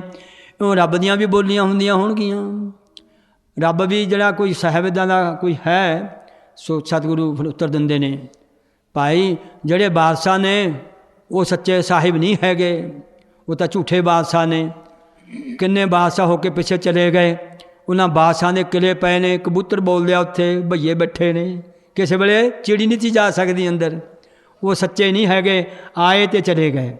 ਪਰ ਜਿਹੜਾ ਵਾਹਿਗੁਰੂ ਪਰਮੇਸ਼ਰ ਹੈ, ਉਹ ਕੀ ਹੈ? ਸਾਚਾ ਸਾਹਿਬ। ਉਹ ਸੱਚਾ ਪਾਤਸ਼ਾਹ ਹੈ। ਉਹ ਪਾਰਸਾਂ ਦਾ ਵੀ ਪਾਸਤਾ ਹੈ, ਬਾਦਸ਼ਾਹ ਹੈ। ਜਿਵੇਂ ਕਲਗੀਧਰ ਜੀ ਨੇ ਕਿਹਾ ਦਸਮ ਗ੍ਰੰਥ ਵਿੱਚ, ਰਾਜਨ ਕੇ ਰਾਜਾ ਮਹਾਰਾਜਨ ਕੇ ਮਹਾਰਾਜ, ਐਸੋ ਰਾਜ ਛੋੜ ਔਰ ਦੂਜਾ ਕੌਣ ਤੇ ਆਈ ਹੈ। ਉਹ ਰਾਜਿਆਂ ਦਾ ਵੀ ਰਾਜ ਹੈ, ਉਹ ਸੱਚਾ ਸਾਹਿਬ ਹੈ। ਅੱਗੇ ਜੀ ਸਾਚ ਨਾਏ, ਅਤੇ ਉਹਨਾਂ ਦਾ ਬਾਦਸ਼ਾਹ ਨੂੰ ਤਾਂ ਭੁੱਲ ਗਏ, ਜਿਹੜੇ ਪੁਰਾਣੇ ਕਿੰਨੇ ਹੋ ਕੇ ਚਲੇ ਗਏ, ਕੌਣ ਕੋਈ ਯਾਦ ਕਰਦਾ ਹੈ। ਪਰ ਜਿਹੜਾ ਪਰਮੇਸ਼ਰ ਬਾਦਸ਼ਾਹ ਹੈ ਨਾ, ਉਹਦਾ ਨਾਮ ਵੀ ਪਾਈ, ਨਾਏ ਦਾ ਅਰਥ ਹੈ ਨਾਮ, ਉਹਦਾ ਨਾਮ ਵੀ ਸੱਚਾ ਹੈ। ਨਾਏ ਦਾ ਅਰਥ ਵਡਿਆਈ ਵੀ ਹੁੰਦੀ ਹੈ। ਨਾਏ ਦਾ ਅਰਥ ਸਾਧ ਸੰਗਤ ਜੀ ਵਡਿਆਈ ਅਤੇ ਨਾਮ, ਅਤੇ ਜਿਹਨੂੰ ਨਹਾਏ ਪੜ੍ਹ ਦਾਂਗੇ ਨਹਾਉਣ ਦਾ ਅਰਥ ਹੋ ਜੂ। ਪਰ ਇੱਥੇ ਨਾਏ ਪੜ੍ਹਨਾ ਹੈ, ਨਹਾਏ ਨਹੀਂ ਪੜ੍ਹਨਾ, ਫਿਰ ਨਹਾਉਣ ਦਾ ਅਰਥ ਹੋ ਜੂ। ਜਿੱਥੇ ਨਹਾਉਣ ਦਾ ਅਰਥ ਆਊਗਾ ਉੱਥੇ ਨਹਾਏ ਪੜ੍ਹਾਂਗੇ। ਬੋਲੋ ਹੁਣ ਸਾਰੇ, ਸਾਚਾ ਸਾਹਿਬ ਸਾਚਾ ਸਾਹਿਬ ਸਾਚ ਨਾਏ, ਸਾਚ ਨਾਏ ਭਾਖਿਆ ਭਾਉ ਅਪਾਰ। ਭਾਖਿਆ ਭਾਉ ਅਪਾਰ। ਸੋ ਸੱਚਾ ਸਾਹਿਬ ਹੈ, ਉਹਦਾ ਨਾਮ ਵੀ ਸੱਚਾ ਹੈ। ਭਾਖਿਆ ਦਾ ਅਰਥ ਹੋ ਗਈਆਂ ਬੋਲੀਆਂ, ਭਾਉ ਮਨੇ ਕਿੰਨੇ ਪ੍ਰਕਾਰ ਦੀਆਂ, ਕਿਹਦੀਆਂ, ਅਪਾਰ। ਜੋ ਅਪਾਰ ਵਾਹਿਗੁਰੂ ਹੈ, ਅਪਾਰ ਦੇ ਅਰਥ ਬੇਅੰਤ ਵੀ ਨੇ। ਉਸ ਅਪਾਰ ਵਾਹਿਗੁਰੂ ਦੀਆਂ ਅਪਾਰ ਬੇਅੰਤ ਹੀ ਭਾਖਿਆ ਮੈਨੇ ਬੋਲੀਆਂ ਨੇ, ਅਨੇਕਾਂ ਪ੍ਰਕਾਰ ਦੀਆਂ। ਭਾਉ ਮੀਨਜ਼ ਪ੍ਰਕਾਰ, ਕਿੰਨੇ ਪ੍ਰਕਾਰ ਦੀਆਂ ਬੋਲੀਆਂ ਨੇ। ਇੰਡੀਆ ਵਿੱਚ ਹੀ ਲੈ ਲਓ, ਹਿੰਦੁਸਤਾਨ 'ਚ ਕਿੰਨੀਆਂ ਬੋਲੀਆਂ ਉੱਥੇ ਨੇ। ਇੱਕ ਜ਼ਿਲ੍ਹੇ ਤੋਂ ਦੂਜੇ ਜ਼ਿਲ੍ਹੇ ਜਾਈਏ ਬੋਲੀ ਬਦਲ ਜਾਂਦੀ ਹੈ। ਪਟਿਆਲੇ ਤੋਂ ਥੋੜ੍ਹਾ ਅੱਗੇ ਨੂੰ ਜਾਓ ਅਤੇ ਬਾਂਗਰ ਦੀ ਬੋਲੀ ਹੋ ਜਾਂਦੀ ਹੈ, ਮਾਰੇ ਧਾਰੇ ਕਰਨ ਲੱਗ ਜਾਂਦੇ ਨੇ, ਜ਼ਿਲ੍ਹਾ ਪਟਿਆਲਾ ਹੀ ਹੁੰਦਾ। ਇਸ ਕਰਕੇ ਕਿੰਨੇ ਪ੍ਰਕਾਰ ਦੀਆਂ ਬੋਲੀਆਂ ਨੇ, ਕਿੰਨੇ ਦੇਸ਼ ਨੇ। ਸੋ ਕਿੰਨੇ ਦੇਸ਼ਾਂ ਦੀਆਂ ਆਪੋ ਆਪਣੀਆਂ ਕਿੰਨੀਆਂ ਬੋਲੀਆਂ ਨੇ। ਸੋ ਉਹ ਕਿੰਨੇ ਪ੍ਰਕਾਰ ਦੀਆਂ ਬੋਲੀਆਂ ਨੇ। ਸੋ ਇਸ ਕਰਕੇ ਉਹ ਬੋਲੀਆਂ ਸੱਚੇ ਪਾਤਸ਼ਾਹ ਆਪ ਇਹਨਾਂ ਬੋਲੀਆਂ ਨੂੰ ਬਣਾਉਣ ਵਾਲਾ ਹੈ। ਇਹਨਾਂ ਬੋਲੀਆਂ ਵਿੱਚ ਸੱਚੇ ਪਾਤਸ਼ਾਹ ਆਪ ਬੋਲ ਰਿਹਾ ਹੈ। ਕਿੰਨੇ ਪ੍ਰਕਾਰ ਦੀਆਂ ਬੋਲੀਆਂ ਨੇ। ਸੋ ਜਾਂ ਜਿਹਦੇ ਕਹਿੰਦੇ ਇੰਨੇ ਪ੍ਰਕਾਰ ਦੀਆਂ ਬੋਲੀਆਂ ਨੇ, ਸੇ ਉਹਨੂੰ ਫਿਰ ਜਿਹੜਾ ਹੈ ਉਹਨਾਂ ਬੋਲਣ ਦਾ ਫਲ ਕੀ ਹੈ। ਸੋ ਉਹ ਬੋਲੀਆਂ ਉਹਨੂੰ ਜਿਹੜਾ ਅਪਾਰ ਵਾਹਿਗੁਰੂ ਹੈ, ਇੰਨੀਆਂ ਬੋਲੀਆਂ ਨੇ ਜਿਹਦੀਆਂ, ਅਤੇ ਉਹਨੂੰ ਕਿਵੇਂ ਬੋਲੀਏ। ਮਾਰੀ ਕਹਿੰਦੇ ਭਾਵ, ਹੁਣ ਇੱਥੇ ਅਰਥ ਹੋ ਗਿਆ ਪ੍ਰੇਮ। ਭਾਖਿਆ ਹੁਣ ਅਰਥ ਹੋ ਗਿਆ ਬੋਲਣਾ। ਉਹਨੂੰ ਭਾਈ ਪ੍ਰੇਮ ਦੇ ਨਾਲ ਬੋਲੀਏ ਉਹਦੇ ਗੁਣਾਂ ਨੂੰ। ਜੇ ਉਹਨੂੰ ਪ੍ਰੇਮ ਨਾਲ ਬੋਲਾਂਗੇ, ਉਹਦੇ ਬਚਨਾਂ ਨੂੰ, ਪ੍ਰਾਪਤੀ ਕੀ ਹੋਵੇਗੀ। ਮਾਰੀ ਕਹਿੰਦੇ ਭਾਖਿਆ ਭਾਉ ਅਪਾਰ। ਭਾਖਿਆ ਭਾਉ ਅਪਾਰ। ਭਾਖਿਆ ਮੈਨੇ ਬੋਲਣਾ, ਭਾਉ ਮੈਨੇ ਪ੍ਰੇਮ ਦੇ ਨਾਲ। ਪ੍ਰੇਮ ਦੇ ਨਾਲ ਬੋਲਣ ਕਰਕੇ ਜੋ ਅਪਾਰ ਵਾਹਿਗੁਰੂ ਆ ਉਹਦੀ ਪ੍ਰਾਪਤੀ ਹੋ ਜਾਵੇਗੀ। ਸੋ ਇਹ ਅਰਥ ਹੋ ਗਏ। ਉਹੀ ਦਾ ਦੂਜਾ ਅਰਥ ਆਪਾਂ ਨੇ ਕੀਤਾ ਕਿ ਜਿਹੜਾ ਪਿਆਰ ਦੇ ਨਾਲ, ਪ੍ਰੇਮ ਦੇ ਨਾਲ ਉਹਨੂੰ ਭਾਖਿਆ ਬੋਲਦਾ ਹੈ, ਅਤੇ ਉਹ ਅਪਾਰ ਵਾਹਿਗੁਰੂ ਦੀ ਪ੍ਰਾਪਤੀ ਹੋ ਜਾਂਦੀ ਹੈ। ਠੀਕ ਹੈ ਨਾ। ਚਲੋ। ਅੱਖ ਹੈ ਮੰਗ ਹੈ ਦੇਹ ਦੇਹ। ਇੱਥੇ ਵੀ ਸਿਆਰੀਆਂ ਲਾ ਦੇ। ਦੇਹ ਦੇਹ ਦੇਹ ਦੇ ਕਰਾਂਗੇ ਤੇ ਸਿਆਰੀ ਰਹੇਗੀ। ਤੁਸੀਂ ਆਖਿਆ ਠੀਕ ਪੜ੍ਹਿਆ, ਮੰਗਾ ਹੈ ਠੀਕ ਪੜ੍ਹਿਆ। ਇਹਨੂੰ ਪੜ੍ਹਨਗੇ ਹਾਂ ਵੀ ਆਖੇ ਮੰਗੇ। ਅੱਖ ਹੈ ਮੰਗ ਹੈ ਦੇਹ ਦੇਹ। ਸਾਰੇ ਬੋਲ ਕੇ ਦੇਖਿਓ ਜੀ। ਅੱਖ ਹੈ ਮੰਗ ਹੈ ਦੇਹ ਦੇਹ। ਦਾਤ ਕਰੇ ਦਾਤਾਰ। ਹਾਂ, ਕੰਨਾ ਲਾਤਾ ਵੀ ਦੱਦੇ ਨੂੰ, ਸ਼ੁਕਰ ਹੈ ਰੱਬ ਦਾ। ਦਾਤਾਰ, ਦਤਾਰ ਨਹੀਂ ਕਿਹਾ। ਆਮ ਰੋਜ਼ ਦਤਾਰੇ ਪੜ੍ਹਦੇ ਹਾਂ। ਦੱਦੇ ਨੂੰ ਕੰਨਾ ਲਾ ਕੇ ਬੋਲੋ। ਅੱਖ ਹੈ ਮੰਗ ਹੈ ਦੇਹ ਦੇਹ ਦੇਹ। ਦਾਤ ਕਰੇ ਦਾਤਾਰ। ਹਾਂ। ਸੋ ਜੀ ਅੱਖ ਹੈ, ਉਹਨੂੰ ਆਖ ਕੇ ਮੰਗਦੇ ਨੇ ਕਿੰਨੇ ਹੀ। ਕੀ ਕਹਿੰਦੇ ਨੇ। ਦੇਹ ਦੇਹ ਜੀ, ਦਿਓ ਸਾਨੂੰ ਮੰਗਦੇ ਹਾਂ ਅਸੀਂ, ਦਿਓ। ਕਿੰਨਾ ਕੁਛ ਰੋਜ਼ ਮੰਗਦੇ ਹਾਂ ਆਪਾਂ। ਦਿਓ ਜੀ ਦਿਓ ਕਰਕੇ ਮੰਗਦੇ ਨੇ। ਫਿਰ ਵਾਹਿਗੁਰੂ ਕਿਹੜਾ ਫਿਰ ਕਸਰ ਛੱਡਦਾ ਹੈ। ਦਾਤ ਕਰੇ ਹਾਂ। ਮਾਰੀ ਕਹਿੰਦਾ ਜੇ ਮੰਗਦੇ ਹੋ ਭਾਈ ਫਿਰ ਲੈ ਲਓ। ਦਾਤ ਕਰੇ ਦਾਤਾਰ। ਦਾਤਾਂ ਨਾਲ ਮੰਨ ਲਓ ਮਾਲ ਕਰ ਦਿੰਦਾ ਹੈ। ਹਾਂਜੀ। ਇੱਛਾ ਪੂਰਕ ਸਰਬ ਸੁਖ ਦਾਤਾ ਹਰ, ਸਾਰੀਆਂ ਇੱਛਾ ਪੂਰੀਆਂ ਕਰਨ ਵਾਲਾ ਹੈ। ਸੋ ਦਈ ਜਾਂਦਾ ਹੈ। ਪਰ ਫਿਰ ਅਸੀਂ ਜਦੋਂ ਦੇ ਦਿੰਦਾ ਹੈ, ਦਾਤਾਂ ਨੂੰ ਯਾਦ ਰੱਖ ਲੈਂਦੇ ਹਾਂ, ਦਾਤੇ ਨੂੰ ਭੁੱਲ ਜਾਂਦੇ ਹਾਂ। ਦਾਤ ਪਿਆਰੀ ਵਿਸਰਿਆ ਦਾਤਾਰਾ। ਦਾਤਾਂ ਦੇ ਦਿੰਦਾ, ਫਿਰ ਦਾਤਾਂ ਨਾਲ ਜੁੜ ਜਾਂਦੇ ਹਾਂ, ਦੇਣ ਵਾਲੇ ਨੂੰ ਭੁੱਲ ਜਾਂਦੇ ਹਾਂ। ਸੋ ਦਾਤ ਕਰੀ ਜਾ ਰਿਹਾ ਹੈ, ਦਈ ਜਾ ਰਿਹਾ ਹੈ। ਹਾਂ ਸ਼ਾਬਾਸ਼। ਫੇਰ ਕੇ ਅੱਗੇ ਰੱਖੀਐ। ਇਹਨੂੰ ਕੇ ਨਹੀਂ ਪੜ੍ਹਨਾ, ਫਿਰ ਲਾਉਣ ਲੱਗ ਗਈ। ਕਾਇਆ ਫਿਰ ਦੁਲਾਵਾਂ ਲੱਗ ਗਈਆਂ। ਆਪਾਂ ਬੋਲਣੀ ਹੈ ਸਿਆਰੀ, ਕੱਕੇ ਨੂੰ ਸਿਆਰੀ ਫੇਰ ਕੇ। ਕੇ ਆ ਮਹਾਰਨੀ ਥੋੜੀ ਜਿਹੀ ਕਰ ਲਓ ਜੇ ਸਿਆਰੀ ਬੋਲਣੀ ਸਿੱਖਣੀ ਹੈ। ਬੋਲੋ ਸੱਸੇ ਨੂੰ ਸਿਆਰੀ ਸੇ, ਸੇ ਨਹੀਂ ਕਹਿਣਾ, ਲਾਂ ਬੋਲਣੀ ਹੈ ਸੇ। ਸੇ ਹੈ ਨੂੰ ਸਿਆਰੀ ਹੇ, ਕੱਕੇ ਨੂੰ ਸਿਆਰੀ ਕੇ, ਕੱਕੇ ਨੂੰ ਸਿਆਰੀ ਖੇ ਆ ਕਈ ਖੇ ਪੜ ਗਏ ਫਿਰ ਖੇ। ਗੱਗੇ ਨੂੰ ਸਿਆਰੀ ਗੇ, ਗੇ ਗੱਗੇ ਨੂੰ ਸਿਆਰੀ ਕੇ, ਗੰਗੇ ਨੂੰ ਸਿਆਰੀ ਗੇ। ਸੋ ਇਉਂ ਸਾਰੀਆਂ ਬੋਲਦੀਆਂ ਨੇ। ਹੁਣ ਇੱਥੇ ਕੱਕੇ ਨੂੰ ਸਿਆਰੀ ਕੇ ਨਹੀਂ ਕਹਿਣਾ, ਫਿਰ ਕੇ ਅੱਗੇ ਰੱਖੀ ਹੈ। ਫੇਰ ਕੇ ਅੱਗੇ ਰੱਖੀ ਹੈ। ਸਿੱਧਾ ਨੇ ਫਿਰ ਸਵਾਲ ਕੀਤਾ ਗੁਰੂ ਨਾਨਕ ਸਾਹਿਬ ਜੀ ਨੂੰ, ਮਹਾਰਾਜ ਜੀ ਜਿਤ ਦਿਸੈ ਦਰਬਾਰ, ਜਦੋਂ ਪਰਮੇਸ਼ਰ ਦਾ ਦਰਬਾਰ ਦੀ ਜਾਵੇ, ਪਰਮੇਸ਼ਰ ਦੇ ਦਰਬਾਰ ਦੇ ਚਲੋ ਦਰਸ਼ਨ ਹੋਣ ਲੱਗਣ, ਫਿਰ ਅਸੀਂ ਭੇਟਾ ਕੀ ਅੱਗੇ ਰੱਖੀ ਉਹਦੇ ਅੱਗੇ ਦਰਬਾਰ ਦੇ ਸਾਹਮਣੇ। ਜਿਵੇਂ ਬਾਦਸ਼ਾਹ ਦੀ ਗੱਲ ਹੋ ਰਹੀ ਸੀ ਨਾ, ਜੇ ਬਾਦਸ਼ਾਹ ਨੂੰ ਕੋਈ ਮਿਲ ਜਾਂਦਾ ਹੈ ਤਾਂ ਪਹਿਲਾਂ ਕੋਈ ਭੇਟਾ ਲੈ ਕੇ ਜਾਂਦਾ ਹੈ ਵੀ ਬਾਦਸ਼ਾਹ ਨੂੰ ਖੁਸ਼ ਕਰ ਲਈਏ, ਭੇਟਾ ਮੂਹਰੇ ਰੱਖੀਏ। ਜਦ ਪਰਮੇਸ਼ਰ ਇੱਕ ਸੱਚਾ ਪਾਤਸ਼ਾਹ ਹੈ ਜੀ, ਉਹਦਾ ਦਰਬਾਰ ਕਿਤੇ ਦੀ ਪਵੇ, ਦਰਸ਼ਨ ਹੋ ਜਾਣ, ਤਾਂ ਸਿੱਧਾ ਨੇ ਪੁੱਛਿਆ ਭੇਟਾ ਕੀ ਰੱਖਣੀ ਚਾਹੀਦੀ ਹੈ। ਇਹ ਕੁਐਸਚਨਵਾਚਕ ਪੰਕਤੀ ਹੈ, ਸਵਾਲ ਹੈ ਇਹਦੇ 'ਚ। ਉੱਦਾਂ ਹੀ ਇਹਨੂੰ ਪੜ੍ਹਨਾ ਹੈ। ਫਿਰ ਕੇ ਅੱਗੇ ਰੱਖੀ ਹੈ, ਫੇਰ ਕੇ ਅੱਗੇ ਰੱਖੀ ਹੈ। ਆਪਾਂ ਰੋਜ਼ ਪੜ੍ਹਨਾ ਫੇਰ ਕੇ ਅੱਗੇ ਰੱਖੀ ਹੈ। ਫੇਰ ਕੇ ਕੁਝ ਚੀਜ਼ ਨੂੰ ਫੇਰ ਕੇ ਘੋਟ ਕੇ, ਸੋ ਫੇਰ ਤੇ ਫੇਰ ਕੌਮਾ ਲਾਉਣੀ ਹੈ, ਜਮਕ ਲਾਉਣੀ ਹੈ, ਅਲਪ ਵਿਸਰਾਮ ਕਰਨਾ। ਫੇਰ ਫੇਰ ਕੇ ਅੱਗੇ ਰੱਖੀ ਹੈ, ਕੇ ਅੱਗੇ ਰੱਖੀ ਹੈ। ਜਿਤ ਦਿਸੈ ਦਰਬਾਰ। ਜਿਤ ਦਿਸੈ ਦਰਬਾਰ। ਸੋ ਜਦੋਂ ਦਾ ਦਰਬਾਰ ਦੀ ਜਾਵੇ, ਭੇਟਾ ਕੀ ਅੱਗੇ ਰੱਖੀਏ। ਅਗਲੀ ਲਾਈਨ ਵਿੱਚ ਫੇਰ ਇੱਕ ਸਵਾਲ ਆ ਗਿਆ, ਉਹ ਕੀ ਹੈ? ਮੂੰਹੋਂ ਹਾਂ, ਮੂੰਹੋਂ ਨਹੀਂ ਪੜ੍ਹਨਾ। ਮੂੰਹੋਂ ਫਿਰ ਮੰਮੇ ਨੂੰ ਦਲੇਂਕੜੇ ਲੱਗ ਗਏ। ਮੰਮੇ ਨੂੰ ਆਏ ਔਂਕੜ, ਹਾਹੇ ਉੱਤੇ ਕੀ ਲੱਗਿਆ ਜੀ? ਕਨੌੜਾ। ਮੰਮੇ ਔਂਕੜ ਮੋਹ, ਹਾਹੇ ਕਨੌੜਾ ਹਾ, ਮੋਹ ਹਾ। ਮੂੰਹੋਂ ਤੇ ਰੋਜ਼ ਪੜ੍ਹਦੇ ਹਾਂ ਮੂੰਹੋਂ, ਮੂੰਹੋਂ ਨਾ ਫਿਰ ਮੂੰਹ ਹੋ ਗਿਆ ਮੂੰਹੋਂ ਮੋਹ ਹਾ। ਮੂੰਹੋਂ ਨਾ ਜੀ, ਮੰਮੇ ਨੂੰ ਔਂਕੜ ਮੋਹ ਹਾ। ਮੂੰਹੋਂ ਹਾਂ ਹੁਣ ਹੋਇਆ ਹੈ, ਸ਼ਾਬਾਸ਼। ਇੱਦਾਂ ਹੀ ਫਿਰ ਮੋਹ ਤੇ ਕੌਮਾ ਲਾ ਦਿਓ, ਜਮਕੀ ਲਾ ਦਿਓ, ਅਲਪ ਵਿਸਰਾਮ ਲਾ ਕੇ ਮੋਹ ਮੂੰਹੋਂ ਕੇ ਬੋਲਣ ਬੋਲੀਐ, ਕੇ ਬੋਲਣ ਬੋਲੀਐ। ਜਿਤ ਸੁਣ ਧਰੇ ਪਿਆਰ। ਜਿਤ ਸੁਣ ਧਰੈ ਪਿਆਰ। ਹਾਂ ਹੁਣ ਇਹ ਫੇਰ ਸਵਾਲ ਹੈ, ਮਹਾਰਾਜ ਜੀ ਜਦੋਂ ਦਰਬਾਰ ਦੀ ਪਵੇ, ਪਹਿਲਾ ਸਵਾਲ ਸੀ ਭੇਟਾ ਕੀ ਰੱਖੀਏ। ਦੂਜਾ ਸਵਾਲ ਹੈ ਉਹ ਕਿਹੜੇ ਬੋਲਾਂ ਨੂੰ ਬੋਲੀਏ, ਮੂੰਹ ਦੇ ਵਿੱਚੋਂ, ਮੂੰਹ ਵਿੱਚੋਂ, ਮੁਖ ਵਿੱਚੋਂ। ਕਿ ਬੋਲਣ ਬੋਲੀਏ, ਕਿਹੜੇ ਬਚਨਾਂ ਨੂੰ ਬੋਲੀਏ ਜਿਨ੍ਹਾਂ ਬਚਨਾਂ ਨੂੰ ਸੁਣ ਕੇ ਧਰੇ ਪਿਆਰ, ਉਹ ਸਾਡੇ ਨਾਲ ਪਿਆਰ ਧਾਰਨ ਕਰੇ, ਸਾਡੇ ਨਾਲ ਪ੍ਰੇਮ ਕਰੇ। ਦੋ ਸਵਾਲ ਹੋ ਗਏ ਨਾ। ਦੋਨਾਂ ਸਵਾਲਾਂ ਦਾ ਉੱਤਰ ਅਗਲੀ ਲਾਈਨ ਵਿੱਚ ਮਹਾਰਾਜ ਜੀ ਦੱਸ ਰਹੇ ਨੇ। ਅੰਮ੍ਰਿਤ ਅੱਜ ਇੱਕ ਮਿੰਟ ਮੈਂ ਇੱਥੇ ਥੋੜ੍ਹੀ ਜਿਹੀ ਚਲੋ ਤੁਹਾਨੂੰ ਉਹ ਜਿਹੜੀ ਸੀ ਨਾ ਪਹਿਲੀ ਪੰਕਤੀ ਮੈਨੂੰ ਚੇਤੇ ਆ ਗਿਆ, ਪਹਿਲੇ ਤੀਜੀ ਪੌੜੀ ਦੀ ਭਾਖਿਆ ਭਾਓ ਪਾਰ ਵਾਲੀ ਗੱਲ 'ਚ ਆਈ ਸੀ ਨਾ। ਜਿਵੇਂ ਬੀਬਾ ਨੇ ਕਿਹਾ ਸੀ ਕਿ ਉਹਦੀ ਬੋਲੀ ਪ੍ਰੇਮ ਦੀ ਹੈ। ਜਿਹੜਾ ਵੀ ਪ੍ਰੇਮ ਨਾਲ ਨੂੰ ਕਿਵੇਂ ਵੀ ਉਹਨੂੰ ਕੋਈ ਉਹਦਾ ਉਚਾਰਨ ਕਰਦਾ ਹੈ ਕਿਸੇ ਢੰਗ ਨਾਲ, ਤੇ ਉਹ ਪਿਆਰ ਕਰਦਾ ਹੈ। ਉਹਦੇ 'ਚ ਇੱਕ ਗਾਥਾ ਹੁੰਦੀ ਹੈ, ਸੁਣ ਲਓ। ਉਹ ਸ਼ਬਦ ਦੇ ਨਾਲ ਭਾਖਿਆ ਭਾਓ ਪਾਰ ਵਿੱਚ ਉਹ ਕਹਿੰਦੇ ਜੀ ਕੋਈ ਵਿਸ਼ਨੂੰ ਦਾ ਭਗਤ ਸੀ। ਉਹ ਕਿਸੇ ਨੇ ਥਰਡ ਪਰਸਨ ਨੇ ਜਾ ਕੇ ਵਿਸ਼ਨੂੰ ਭਗਤ ਨੂੰ ਪੁੱਛਿਆ, ਤੀਜੇ ਬੰਦੇ ਨੇ ਜਾ ਕੇ, ਜੀ ਇਹਨੂੰ ਵਿਸ਼ਨੂੰ ਨੂੰ ਕਿਵੇਂ ਜਿਹੜਾ ਤੁਸੀਂ ਜਪਦੇ ਹੋ ਉਹਨੂੰ ਕਿਵੇਂ ਖੁਸ਼ੀ ਕਰਦੇ ਹੋ, ਉਹਦਾ ਕੀ ਨਾਂ ਜਪਦੇ ਹੋ, ਉਹਦਾ ਰੂਪ ਕੀ ਆ, ਉਹਦਾ ਕੁਛ ਲੱਛਣ ਦੱਸੋ। ਉਹ ਵਿਸ਼ਨੂੰ ਭਗਤ ਨੇ ਦੱਸ ਦਿੱਤਾ, ਉਹਦਾ ਜੀ ਸਿਰ ਦੇ ਉੱਤੇ ਮੁਕਟ ਹੈ, ਉਹਦੇ ਜਿਹੜਾ ਹੈਗਾ ਸਿਰ 'ਤੇ ਮੁਕਟ ਹੈ, ਹੱਥ ਵਿੱਚ ਜਿਹੜੀ ਹੈ ਇੱਕ ਹੱਥ ਵਿੱਚ ਉਹਦੇ ਮਾਲਾ ਫੜੀ ਹੈ, ਇੱਕ ਹੱਥ ਵਿੱਚ ਸ਼ੰਖ ਵਗੈਰਾ ਫੜਿਆ, ਉਹਦੀਆਂ ਕੁਝ ਚਿੰਨ੍ਹ ਉਹਦੇ ਨਿਸ਼ਾਨੀਆਂ ਦੱਸਣ ਲੱਗ ਪਿਆ। ਉਹਦੇ ਜੀ ਹੋਰ ਕੀ ਹੈ, ਤੇੜ ਦੇ ਉੱਤੇ ਆੜਬੰਦ ਪਾਇਆ ਹੋਇਆ ਹੈ ਅਤੇ ਇੱਕ ਸੁਦਰਸ਼ਨ ਚੱਕਰ ਫੜਿਆ ਹੋਇਆ ਹੈ। ਉਹਦੇ ਕੁਝ ਚਿੰਨ੍ਹ ਨੇ।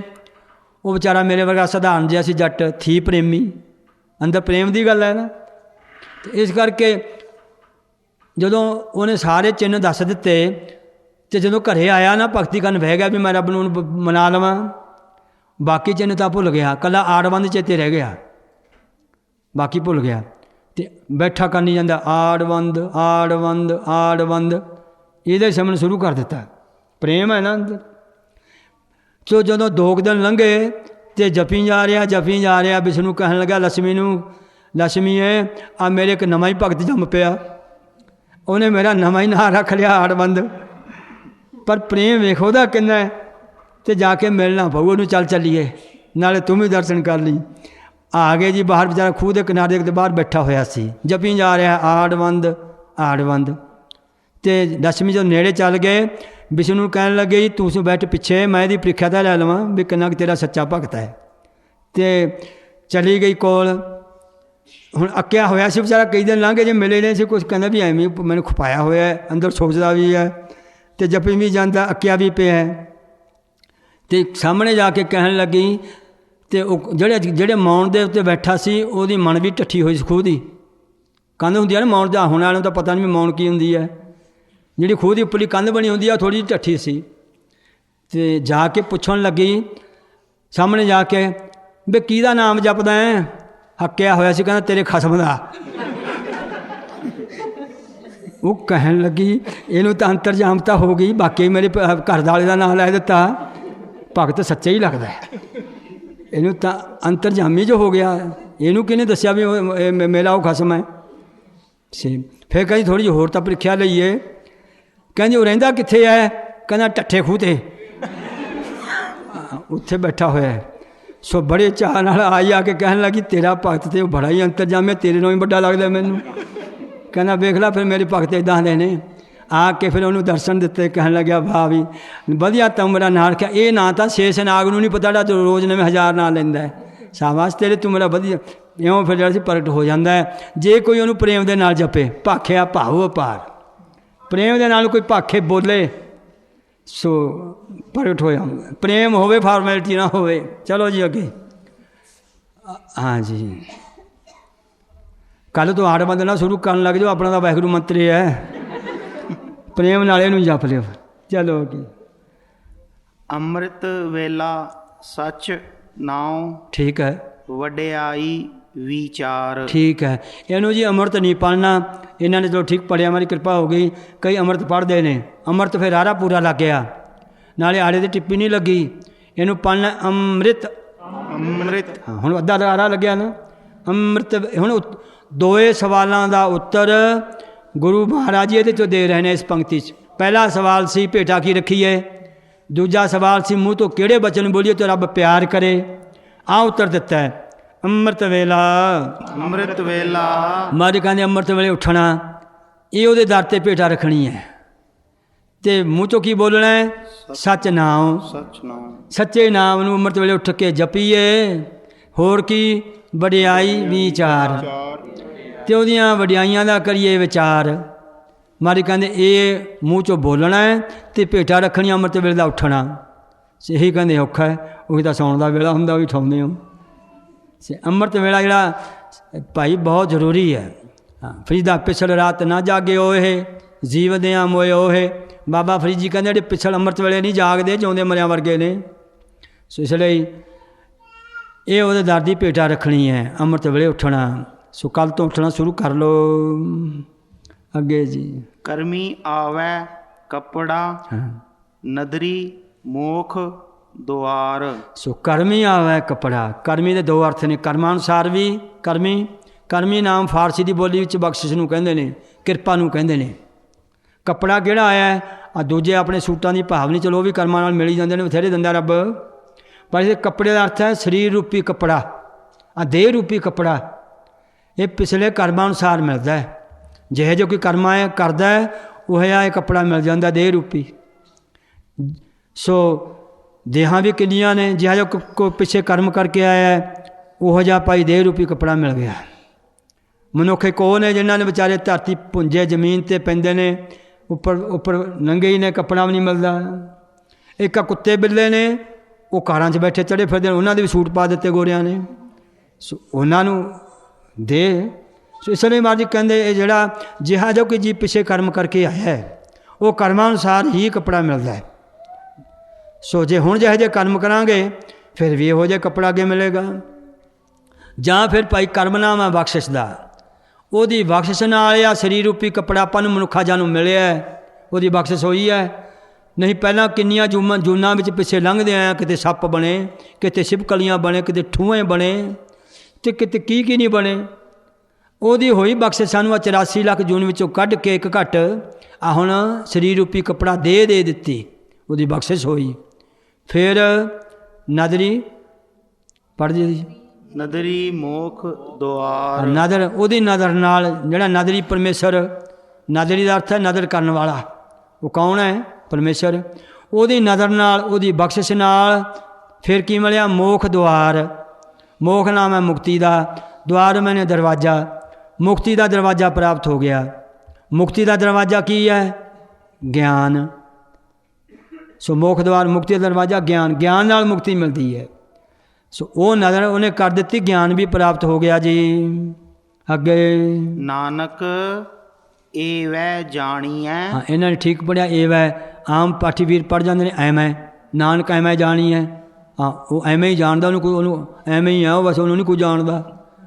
ਸੋ ਭਾਈ ਪੜ੍ਹਨਾ, ਇਹਨੂੰ ਪੜ੍ਹੋ ਸਾਰੇ। ਏਵੈ ਨਾਨਕ ਏਵੈ, ਨਾਨਕ ਤੇ ਜਮਕ ਲਾ ਕੇ, ਨਾਨਕ ਏਵੈ ਜਾਣੀਐ ਸਭ ਆਪੇ ਸਚਿਆਰ। ਏਵੈ ਦਾ ਤਾਂ ਇਸ ਪ੍ਰਕਾਰ ਕਹਿੰਦੇ, ਇਸ ਪ੍ਰਕਾਰ ਤੁਸੀਂ ਪੁੱਛਿਆ ਨਹੀਂ ਉਹ ਸੱਚਾ ਸਾਹਿਬ ਕਿਵੇਂ ਹੈ, ਸੱਚਾ ਮਾਲਕ ਕਿਵੇਂ ਹੈ, ਤੇ ਇਸ ਤਰ੍ਹਾਂ ਜਾਣ ਲਈਏ ਜਿਵੇਂ ਤੁਹਾਨੂੰ ਦੱਸਿਆ ਉੱਪਰ ਸਾਰਾ, ਤੇ ਕਿਵੇਂ ਉਹਦੇ ਅੱਗੇ ਭੇਟਾ ਰੱਖੀਏ। ਇਵੇਂ ਜਾਣੀਏ, ਇਉਂ ਜਾਣ ਲਓ, ਅੰਮ੍ਰਿਤ ਵੇਲਾ ਉੱਠੀਏ ਤੇ ਉਹਦੀਆਂ ਵਡਿਆਈਆਂ ਦਾ ਵਿਚਾਰ ਕਰੀਏ, ਨਾਮ ਜਪੀਏ। ਇਵੇਂ ਜਾਣੀਏ, ਇਉਂ ਜਾਣ ਲਈਏ ਸਭ ਆਪੇ ਸਚਿਆਰ।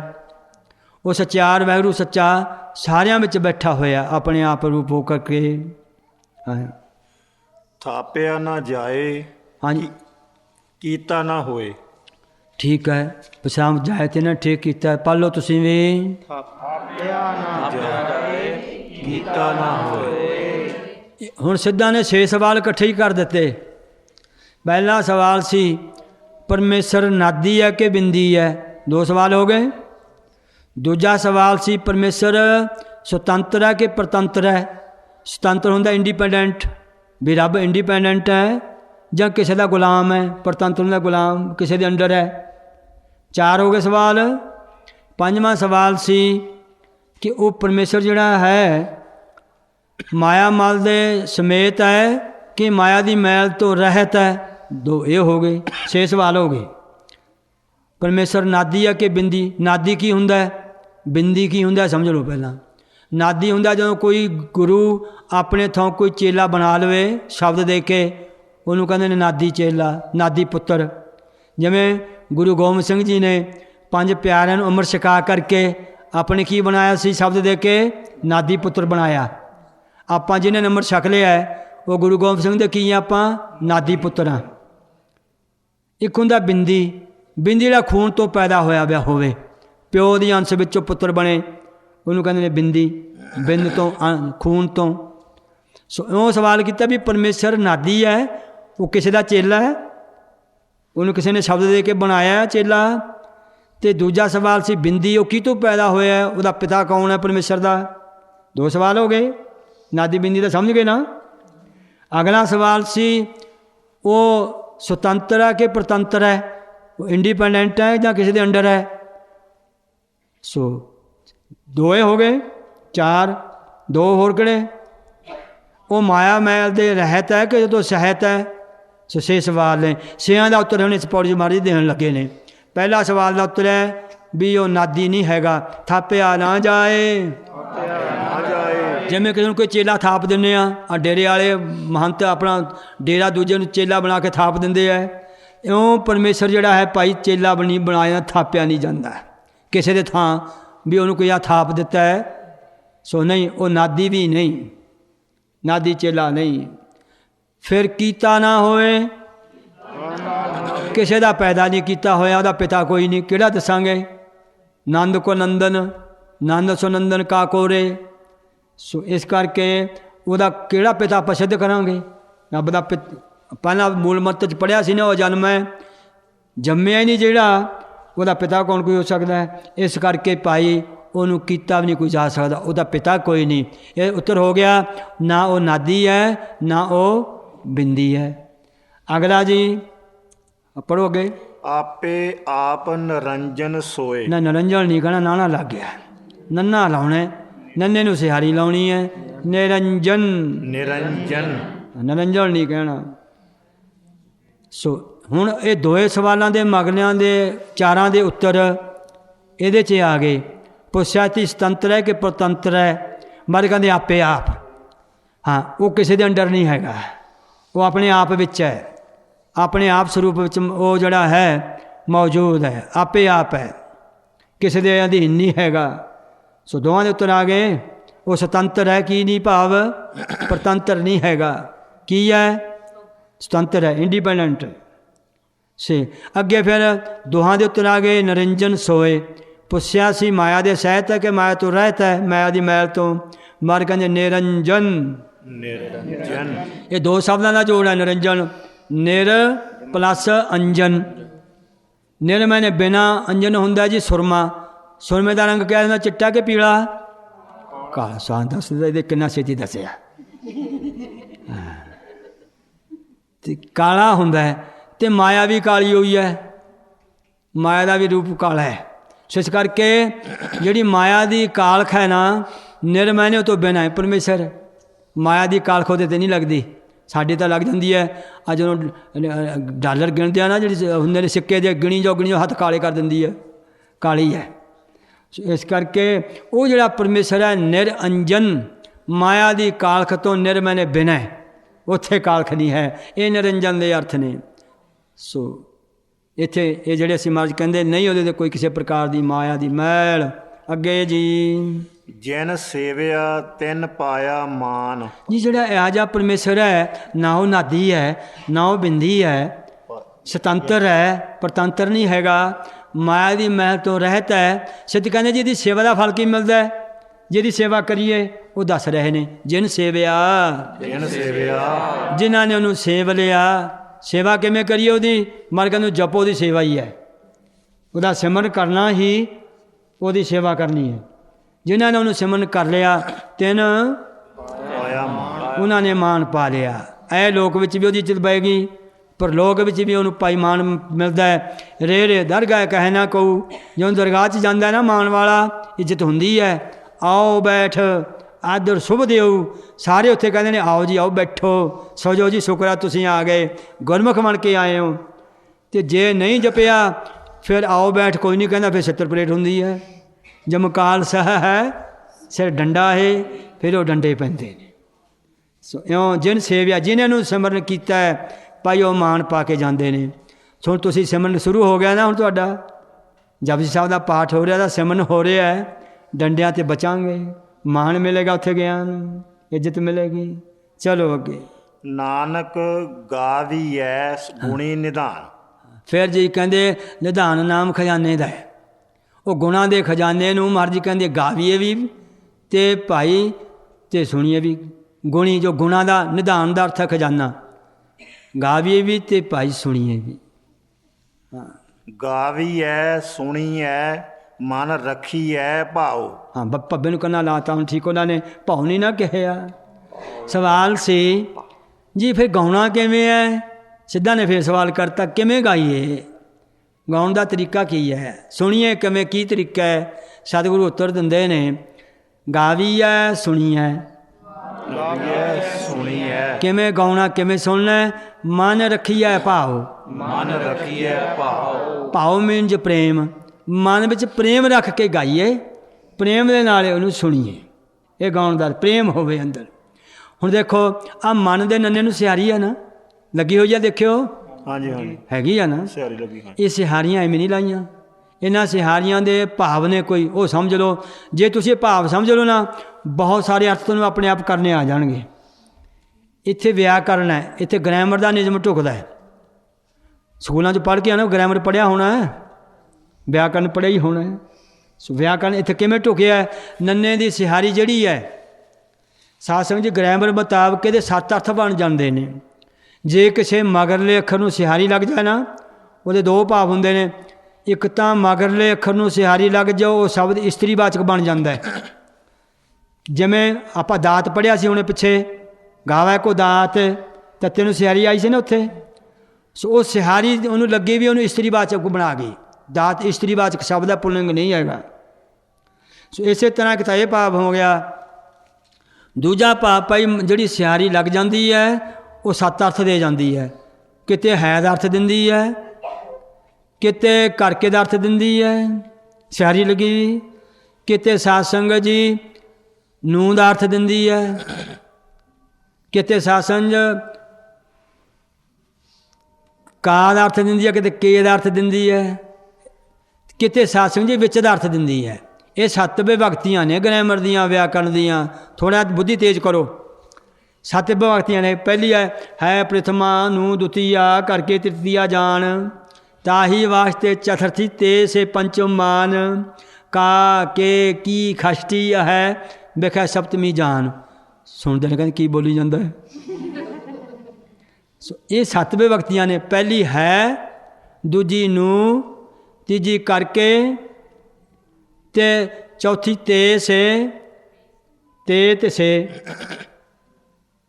ਕਾ ਕੇ ਕੀ ਇਹ 6ਵੀਂ ਹੋ ਗਈ, 7ਵੀਂ ਹੋ ਗਈ ਵਿੱਚ। ਸੁਣ ਇਹ ਜਿਹੜੀ ਮਨ ਦੇ ਨੰਨੇ ਨੂੰ ਸਿਹਾਰੀ ਲੱਗੀ ਹੈ, ਵਿੱਚ ਦਾ ਅਰਥ ਦੇ ਰਹੀ ਹੈ। ਮਨ ਦੇ ਵਿੱਚ, ਸੋ ਅਰਥ ਦੇਗੀ ਨਾ ਵਿੱਚ ਦਾ। ਸੋ ਅਰਥ ਮਨ ਦੇ ਵਿੱਚ ਕਿਵੇਂ ਕੀ ਰੱਖੀਏ? ਭਾਵ ਪ੍ਰੇਮ। ਹੁਣ ਅਰਥ ਬਣ ਗਿਆ ਨਾ ਆਪੀ। ਸੋ ਇਉਂ ਗੁਰੂ ਗ੍ਰੰਥ ਸਾਹਿਬ ਵਿੱਚ ਇਹ ਸਿਹਾਰੀਆਂ 7 ਵਿਭਕਤੀਆਂ ਨੇ। ਜਿੱਥੇ ਜਿੱਥੇ ਆਉਂਦੀਆਂ ਨੇ ਉੱਥੇ, ਜਿਵੇਂ ਕਹਿ ਲਓ ਗੁਰ ਦੇ ਰਾਹ ਨੂੰ ਸਿਹਾਰੀ ਆ ਗਈ, ਉੱਥੇ ਨੇ ਦਾ ਅਰਥ ਦੇਗੀ ਗੁਰਾਂ ਨੇ, ਗੁਰਾਂ ਕਰਕੇ। ਗੁਰ ਦੇ ਸਿਹਾਰੇ ਆ ਜਾਂਦੀਆਂ ਨੇ ਕਿਤੇ ਕਿਤੇ ਗੁਰ, ਉੱਥੇ ਇਹ ਅਰਥ ਦੇ ਜਾਂਦੀ ਹੈ। ਸੋ ਇਸੇ ਤਰ੍ਹਾਂ ਹੁਣ ਇੱਥੇ ਮਨ ਵਿੱਚ ਦਾ ਅਰਥ ਦੇਗੀ ਨੰਨੇ ਨੂੰ ਸਿਹਾਰੀ। ਐਵੇਂ ਨਹੀਂ ਲਾਈਆਂ ਗੁਰੂ ਸਾਹਿਬ ਜੀ ਨੇ। ਚਲੋ ਅੱਗੇ। ਦੁੱਖ ਪਰ ਹਰ ਸੁਖ ਘਰ ਲੈ ਜਾਏ। ਜਦੋਂ ਕਹਿੰਦੇ ਇੱਦਾਂ ਗਾਵਾਂਗੇ ਨਾ ਪ੍ਰੇਮ ਦੇ ਨਾਲ, ਮਨ ਵਿੱਚ ਪ੍ਰਾਪਤੀ ਫਲ ਕੀ ਹੈ? ਦੁੱਖ ਪਰ ਹਰ। ਦੁੱਖ ਜਿਹੜਾ ਨਾ ਪਰ ਮੈਨੇ ਵਿਸ਼ੇਸ਼ ਕਰਕੇ ਹਰ ਮੈਨੇ ਦੂਰ ਹੋ ਜਾਵੇਗਾ। ਇਹ ਹੁਣ ਦੇਖੋ ਆ ਵੀ ਨਿਯਮ ਸਮਝ ਲਓ ਵਿਆਕਰਨ ਦਾ। ਖੱਖੇ ਨੂੰ ਕੀ ਲੱਗਿਆ ਜੀ? ਔਂਕੜ। ਸਾਰਿਆਂ ਨੂੰ ਪੁੱਛ ਲਿਆ, ਕੋਈ ਅੱਧਾ ਪੰਥ ਬੋਲਿਆ ਹੀ ਨਹੀਂ। ਖੱਖੇ ਨੂੰ ਕੀ ਲੱਗਿਆ? ਔਂਕੜ। ਦਲੌਂਕੜ ਤਾਂ ਨਹੀਂ ਲੱਗਿਆ, ਔਂਕੜ ਲੱਗਿਆ। ਸੋ ਇਹ ਵੀ ਨਿਯਮ ਹੈ। ਜਦੋਂ ਕਿਸੇ ਮਗਰਲੇ ਅੱਖਰ ਨੂੰ ਔਂਕੜ ਲੱਗ ਜਾਏ ਨਾ, ਉਹ ਗ੍ਰਾਮਰ ਮੁਤਾਬਕ ਸਿੰਗੂਲਰ ਨਾਉਨ ਹੁੰਦਾ ਹੈ। ਹੁਣ ਇੱਕ ਵਚਨ ਹੁੰਦਾ ਹੈ। ਹੁਣ ਦੁੱਖ, ਇੱਕ ਦੁੱਖ ਦੀ ਗੱਲ ਹੋ ਰਹੀ ਹੈ, ਬਹੁਤੇ ਦੁੱਖ ਨਹੀਂ। ਜੇ ਖੱਖੇ ਨੂੰ ਔਂਕੜ ਨਾ ਹੁੰਦਾ ਫਿਰ ਸ਼ਬਦ ਬਹੁ ਵਚਨ ਹੋਣਾ ਸੀ, ਬਹੁਤੇ ਦੁੱਖਾਂ ਦਾ ਭਾਵ ਸੀ। ਸੋ ਔਂਕੜ ਜਿਹੜੇ ਨੇ ਇਸ ਗੱਲ ਨੂੰ ਦੱਸ ਰਹੇ ਨੇ ਕਿ ਇਹ ਭਾਈ ਇੱਕ ਵਚਨ ਸ਼ਬਦ ਹੈ, ਇਹ ਬਹੁ ਵਚਨ ਨਹੀਂ ਹੈਗਾ। ਦੁੱਖ, ਇੱਕ ਦੁੱਖ ਦੀ ਗੱਲ ਹੋ ਰਹੀ ਹੈ। ਸਭ ਤੋਂ ਵੱਡਾ ਦੁੱਖ ਕਿਹੜਾ ਹੈ? ਅਗਿਆਨ ਦਾ, ਮੌਤ ਦਾ। ਮਾਰੇ ਕਹਿੰਦੇ ਇਹ ਦੁੱਖ ਜਿਹੜਾ ਹੈ ਪਰ ਮੈਨੇ ਵਿਸ਼ੇਸ਼ ਕਰਕੇ ਹਰ ਮੈਨੇ ਦੂਰ ਹੋ ਜਾਵੇਗਾ ਜੇ ਉਹਨੂੰ ਪ੍ਰੇਮ ਦੇ ਨਾਲ ਗਾਈਏ ਅਤੇ ਸੁਣੀਏ। ਮੌਤ ਦਾ ਦੁੱਖ ਨਹੀਂ ਰਹੇਗਾ, ਅਗਿਆਨ ਦਾ ਦੁੱਖ ਦੂਰ ਹੋ ਜਾਵੇਗਾ। ਹੋਰ ਕੀ ਹੈ? ਸੁੱਖ ਘਰ ਲੈ ਜਾਏ। ਫਿਰ ਜਿਹੜਾ ਸੁੱਖ ਕੀ ਹੈ? ਸਭ ਤੋਂ ਵੱਡਾ ਸੁੱਖ ਕੀ ਹੈ ਵਾਹਿਗੁਰੂ ਜੀ? ਗਿਆਨ ਦਾ। ਜਿਹੜਾ ਗਿਆਨ ਦਾ ਸੁੱਖ ਹੈ ਉਹਨੂੰ ਫਿਰ ਘਰ, ਹੁਣ ਘਰ ਦੇ ਰਾਰੇ ਨੂੰ ਸਿਹਾਰੀ ਲੱਗੀ ਨਾ, ਕੀ ਅਰਥ ਦੇਵੇਗੀ? ਵਿੱਚ। ਦੇਖੋ ਨਾ ਅਰਥ ਬਣ ਗਿਆ। ਜਦੇ ਆਪੇ ਕਹਿਤਾ, ਤੁਸੀਂ ਮੈਨੂੰ ਦੱਸਣ ਦੀ ਲੋੜ ਨਹੀਂ ਪਈ। ਜੇ ਸਿਸਟਮ ਸਮਝ ਲਵੋ ਬਹੁਤ ਸਾਰੇ ਤੁਸੀਂ ਅਰਥ ਆਪੇ ਕਰਨ ਲੱਗ ਜਾਵੋ। ਘਰ ਦੇ ਵਿੱਚ ਕੀ ਆ ਜਾਏਗਾ? ਸੁੱਖ। ਘਰ 'ਚ ਸੁੱਖ ਲੈ ਜਾਵਾਂਗੇ। ਕਿਹੜੇ ਘਰ 'ਚ? ਹਿਰਦੇ ਰੂਪੀ ਘਰ 'ਚ ਸੁੱਖ ਆ ਜਾਏਗਾ। ਅਤੇ ਪ੍ਰਤੱਖ ਰੂਪ ਜਿਹੜਾ ਪ੍ਰਤੱਖ ਘਰ ਹੈ ਉਹਦੇ ਵਿੱਚ ਸੁੱਖ ਆ ਜੀ, ਦੁੱਖ ਚਲਾ ਜਾਵੇਗਾ। ਜਿਹੜਾ ਰੋਜ਼ ਕਲੇਸ਼ ਪੈਂਦਾ ਹੈ ਨਿਕਲ ਜਾਏ ਘਰ 'ਚੋਂ, ਸੁੱਖ ਹੀ ਸੁੱਖ ਹੈ ਫਿਰ। ਚਲੋ ਜੀ ਅੱਗੇ। ਗੁਰਮੁਖ ਨਾਦੰ ਗੁਰਮੁਖ ਵੇਦੰ ਗੁਰਮੁਖ ਰਹਿਆ ਸਮਾਈ। ਇਹਨਾਂ ਨੇ ਰਹਿਆ ਠੀਕ ਪੜ੍ਹਿਆ, ਨਹੀਂ ਪੜ੍ਹੀ ਜਾਂਦੇ ਗੁਰਮੁਖ ਰਿਹਾ ਹੀ ਪੜ੍ਹੀ ਜਾਂਦੇ ਆ। ਹਾਂ ਤਾਂ ਰਹਿ ਗਿਆ ਨਾ।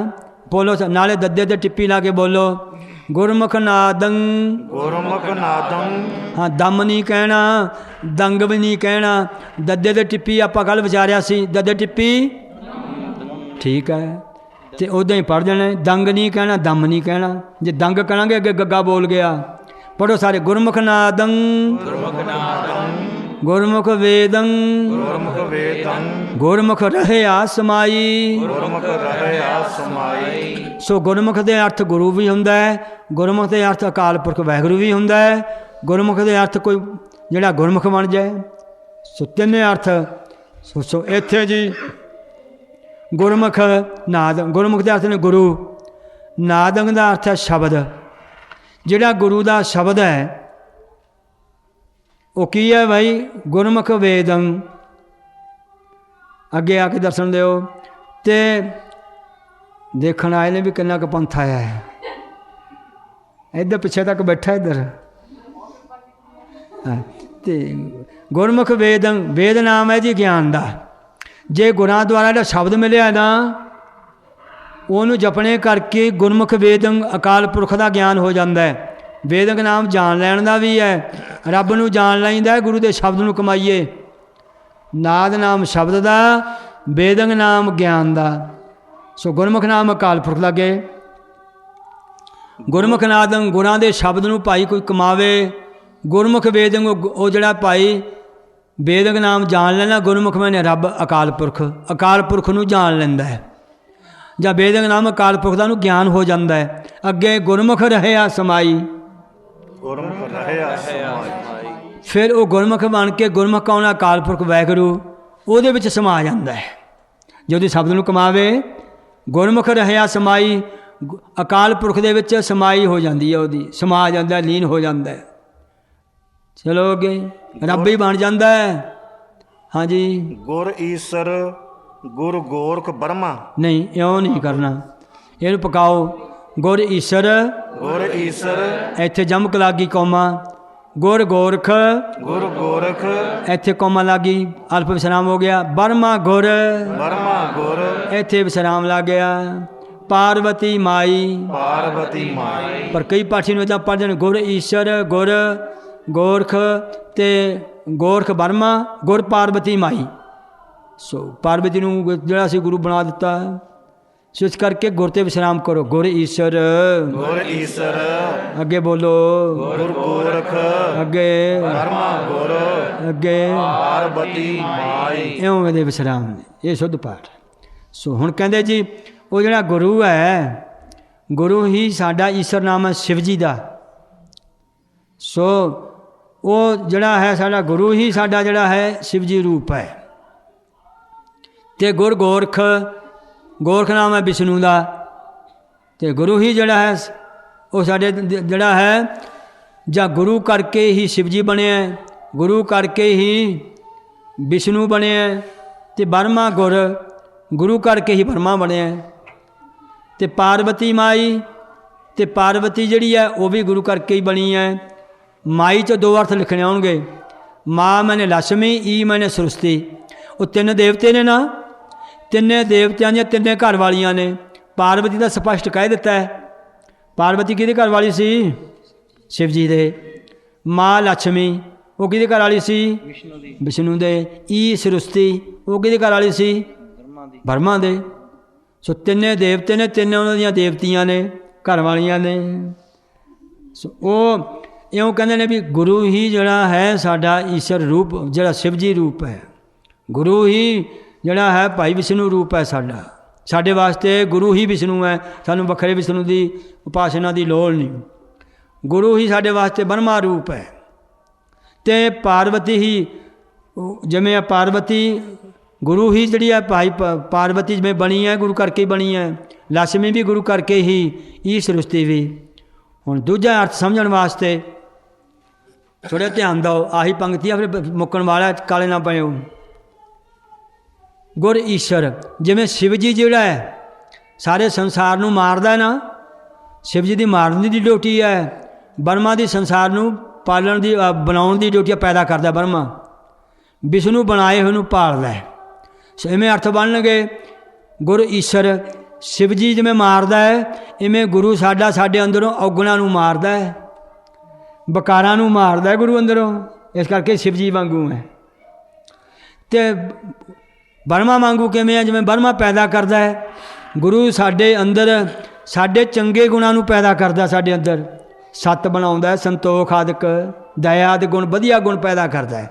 ਇਉਂ ਗੁਰੂ ਸਾਹਿਬ ਜੀ ਬਰਮਾ ਦੀ ਤਰ੍ਹਾਂ ਨੇ। ਤੇ ਵਿਸ਼ਨੂੰ ਪਾਲਦਾ ਹੈ।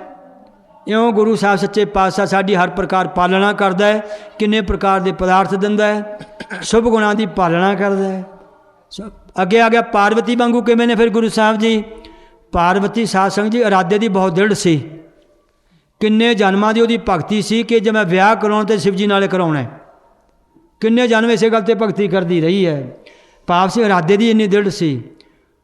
ਉੱਥੇ ਉਹਨਾਂ ਦੇ ਗ੍ਰੰਥਾਂ 'ਚ ਆਉਂਦਾ, ਕਹਿੰਦੇ ਹੀ ਹੈ, ਜਨਮ ਜਨਮ ਕੀ ਰਗਰ ਹਮਾਰੀ, ਬਰੂ ਸੰਭੋ ਨ ਤਰਹੁ ਕੁਆਰੀ।